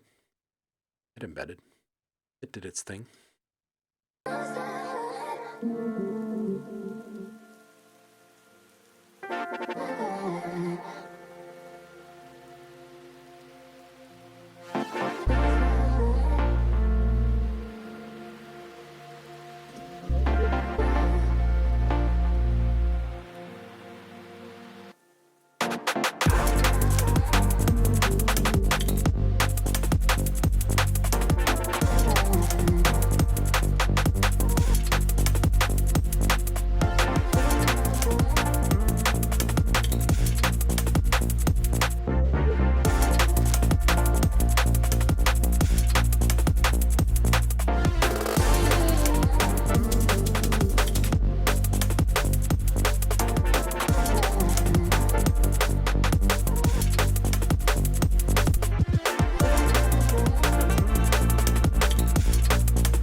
All right. Carolus, I think it's a cool vibe. You're saying it's boring. I'm assuming because the progress isn't happening in a couple of spots. I don't know. It is what it is. I think it's a good listening experience. I think it's a pretty kind of low key, minimal kind of vibe. Plenty of moody. That's supposed to say moody, not muddy. There we go. But you know, for where it lacks in substance, if you will, it makes up with moodiness and vibe. So I'm not sure if it's really lacking, or if it's just done. You know what I mean? Like, not everything that is made needs to be an opus, and not everything that is bounced needs to feel as complex or intricate as the last thing you bounced. Yeah. Yeah, that's what I got for you on this one. Danny, what do you think? Yeah, I think just a little bit more shuffle with the ghost notes and some of the hats and all that. I think just the drums need a little bit more groove. Otherwise, I think I think this is a very low feedback track, to be honest. Yeah. Yeah. I mean, it might be cool, maybe throw a little piano riff in there or whatever. But yeah, not everything needs to be so, like you were saying, like complex or anything like that. Yeah, sometimes it's nice just to have some tracks in the mix that are chill. Yeah. Yeah. Yeah. Yeah. Throw those ghost notes and some of the hats and shakers like off the grid just by a little bit. for a little humanization touch. Yep, I think that'll do it. Hmm. Endless is here with Rhizome Endless V1 Novox. Let's roll.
Okay, Endless. Good idea. I think it's a good starting point. I think more movement through simple envelope shaping is probably a good place to start. A really good example of this is your main lead synth right now. It feels like it has a sustained value of like negative 10 dB or something like that. And that your decay on that is probably around 1 second or so, give or take. But you could extend that to like maybe 2.5 or 3 seconds and drop it an additional 10 dB. So now it's going to feel similar, but it's also going to just kind of get out of its own way. None of your notes are being sustained to the point where that is going to be a problem in this track. The level would be a problem. I think what it will do more than anything is make the initial onset of the sound stand out just a little bit more. And then there's going to be a little bit less kind of soup competitiveness. That's just like the general sustained value of everything in your track when things are not being re-triggered at any one point. Like, how much are we hearing from one second to the next? So this is one of those things where you can kind of get some of that out of the way. And that type of shaping really just translates as change over time and movement in music. So I would make that adjustment. And then the other thing I would mention is this feels a little methodical and rigid and like right on the numbers. And I know that this is just a whip. So I would go back through this and soften some of those corners with small transition effects, little ear candy embellishments, and then small changes over time through automation with things like volume and saturation. And then also, if these sounds are coming from a wavetable synth, automate the wavetable position. And then put a very slow moving modulator on filter just to make it move around a little bit. It doesn't need to open and close in any wild way, but just tiny, tiny, tiny little bits of change over time. And then when you stack that up across all of your different elements, at the end of the day, it sounds like it's really moving. Danny, what you got, man? Yeah, I think change over time is the biggest thing for me too. Like, it feels like the track. If in my mind, I see it as like a person, right? Mm-hmm. And the person is starting to kind of develop their personality and develop their identity and start to expand a little bit. And I think the only thing that's really holding it back from being like totally unique and totally itself is, like you were saying, like little moments that make it undeniable what it is and who it is and whatnot. So yeah, like ear candy would be big for that. Definitely a little bit more dynamic in the production, like maybe some filtering here and there.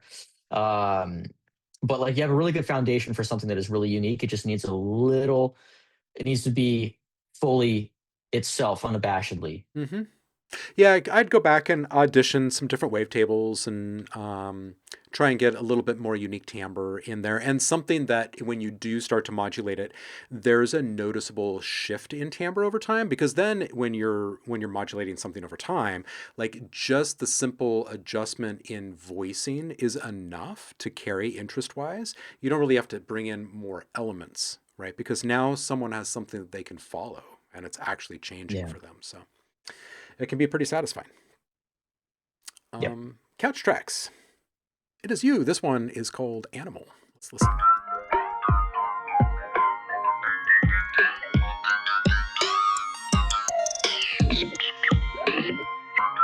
Fuck your music, that shit I'm not trying to hear.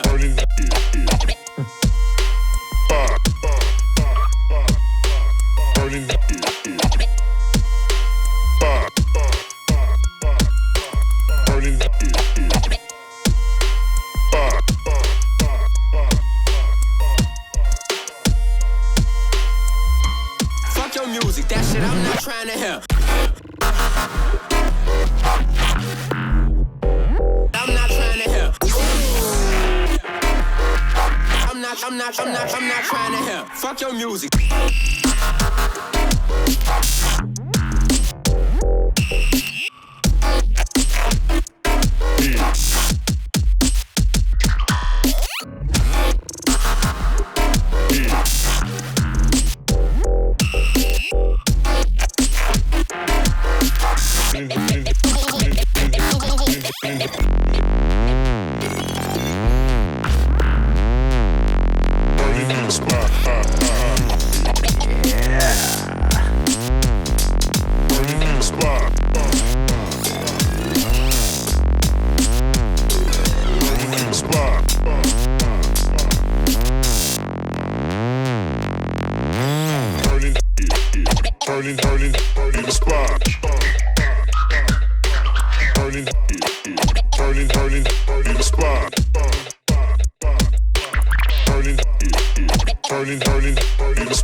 I'm not trying to hear. Fuck your music.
Yeah, the little bossa outro.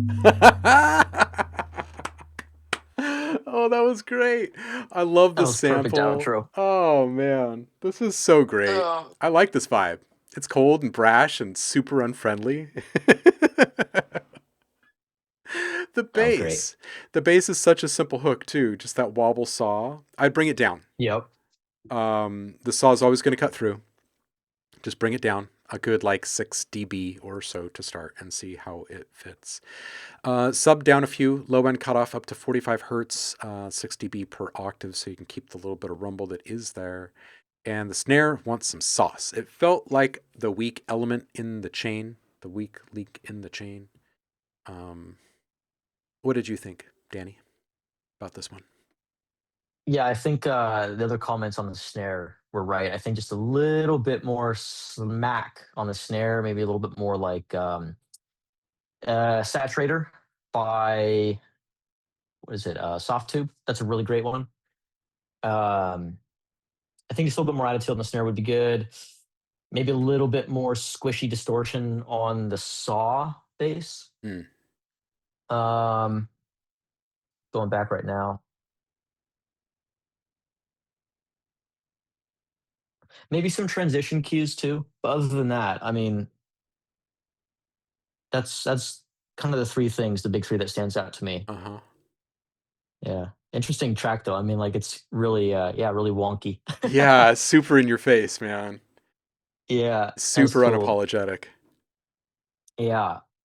The super unfriendly vibe. It's the next producer craze. Yeah. What if we all start actually, it might be making good. music that's just hating on all of the AI producers and like that is the shtick and that everyone does it, and if you don't, then it doesn't belong in the genre, and you just make it happen. You just force it. Yeah. Maybe the snare, like some like acoustic layer too, could be good. Mm. Like a acoustic snare that has like some room to it. That might make the snare sound a little bit rounder.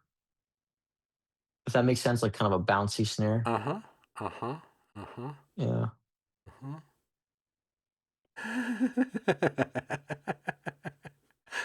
Pub step. Yeah, it's funny. Pub step. Oh, that's so good. Oh my gosh. You guys, we've gone way over by a lot, by like a couple and a half hours. I'm going to do you a solid really quick, the three of you that have dropped something and we're hoping that we might run over even further. I'm going to just needle drop in a couple of spots and give you really quick momentary feedback on these. So this is going to be very brief. Super I'm gonna Saiyan Goku, Tiger flowing loco. What's that, Danny? I'm gonna boogie. Okay. Dude, where's your face? There's your face. It was so good having you on. Thank you so much for sitting with us all day. Yeah, absolutely, man. This was fun. It's good hanging, as always. Spam links in the chat before you bounce, Sure so thing. people go visit your new drum library and buy it and use it because it's awesome. I'm going to give these guys a little bit of feedback here while you're typing. فيهم راب كتوكتو محمل وزن سوكتو طاح الرابر شوق ناي رامين ذارة يشوقيو واجي سكيم ريبلو ارمي لحن شيفلو اوكي والحكي مواكي بس ابغى معاكي We don't wanna hear no bullshit.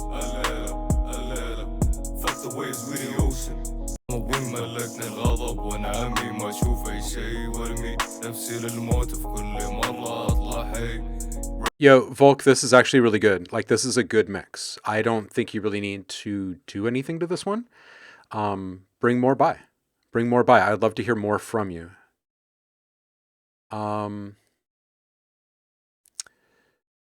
Sirawashik?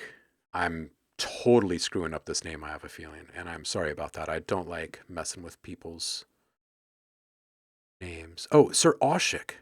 That's probably what it is, huh? Okay.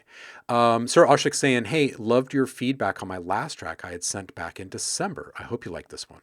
Okay, this is Kaleidoscopic Thoughts. Let's go. Natural Born Chillers. Thanks to you. Thanks for tuning in and sitting with us. Good to meet you as well. Another Team Junglist. Oh, Chic. Okay. Thank you. In the prison with the demons that called me, myself, and I.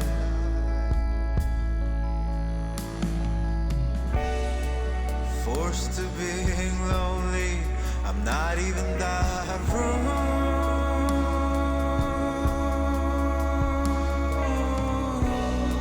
I just want some company to hold me close when I cry. And I ask myself questions that have no real answers. I keep fighting the fight. Bye, Danny. Take care, homie. Peace. Later. You too. Peace out, brother. Look for solutions, can't escape delusions. Just stuck in my kaleidoscopic thoughts.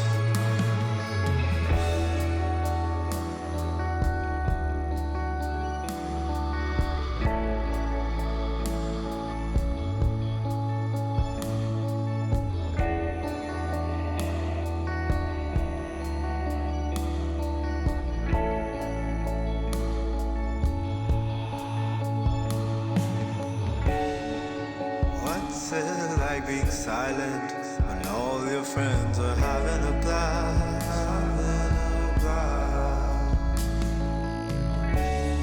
Can't focus on the present, feeling like I'm drunk on my past. Have no recollection of any good I do.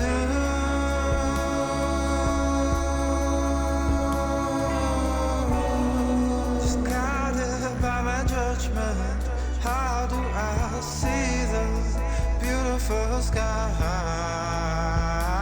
And I ask myself questions that have no real answers. I keep fighting the fight I already fought.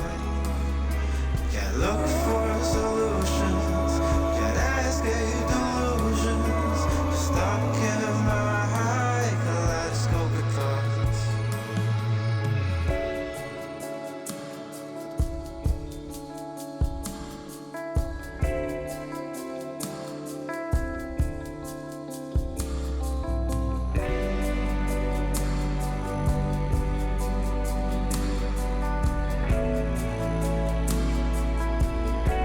So much for only listening to this for a couple of seconds. I really like this track. There's a buzz in the bass. It's going to be distracting for some listeners. So you might want to bounce a version of this without whatever is rattling there and see what you think about it.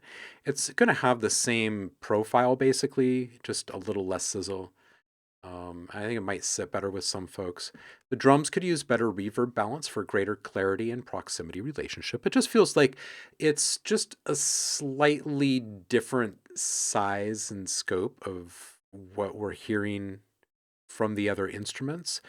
The other thing about the reverb is you want to put an EQ at the end of your reverb channels, just to make sure you're removing any unnecessary low and high frequencies, so there isn't too much reflective or too much muddiness in the mix. The backing vocals can use just a slight mid boost and maybe even a low mid cut, just a tiny bit.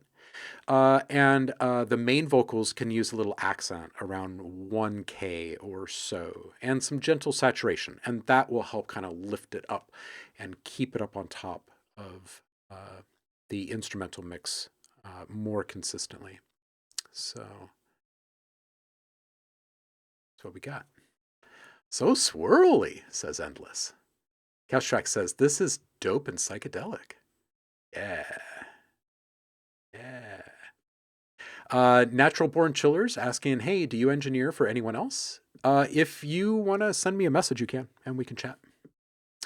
WJN, you here right now?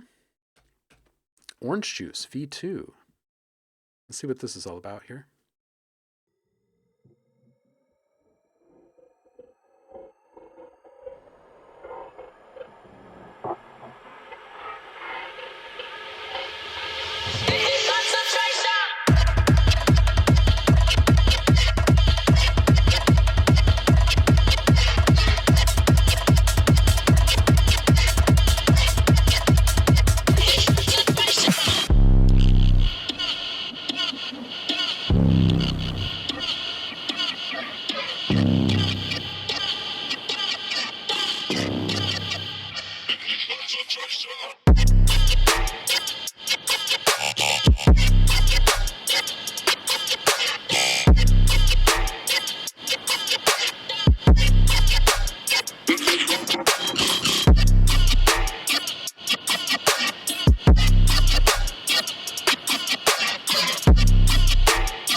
Yo, WJN, I think it's a bit crispy. The highs are a little harsh. I think the clipper's working a little hard, especially on the other side of the OTT that we've got going there.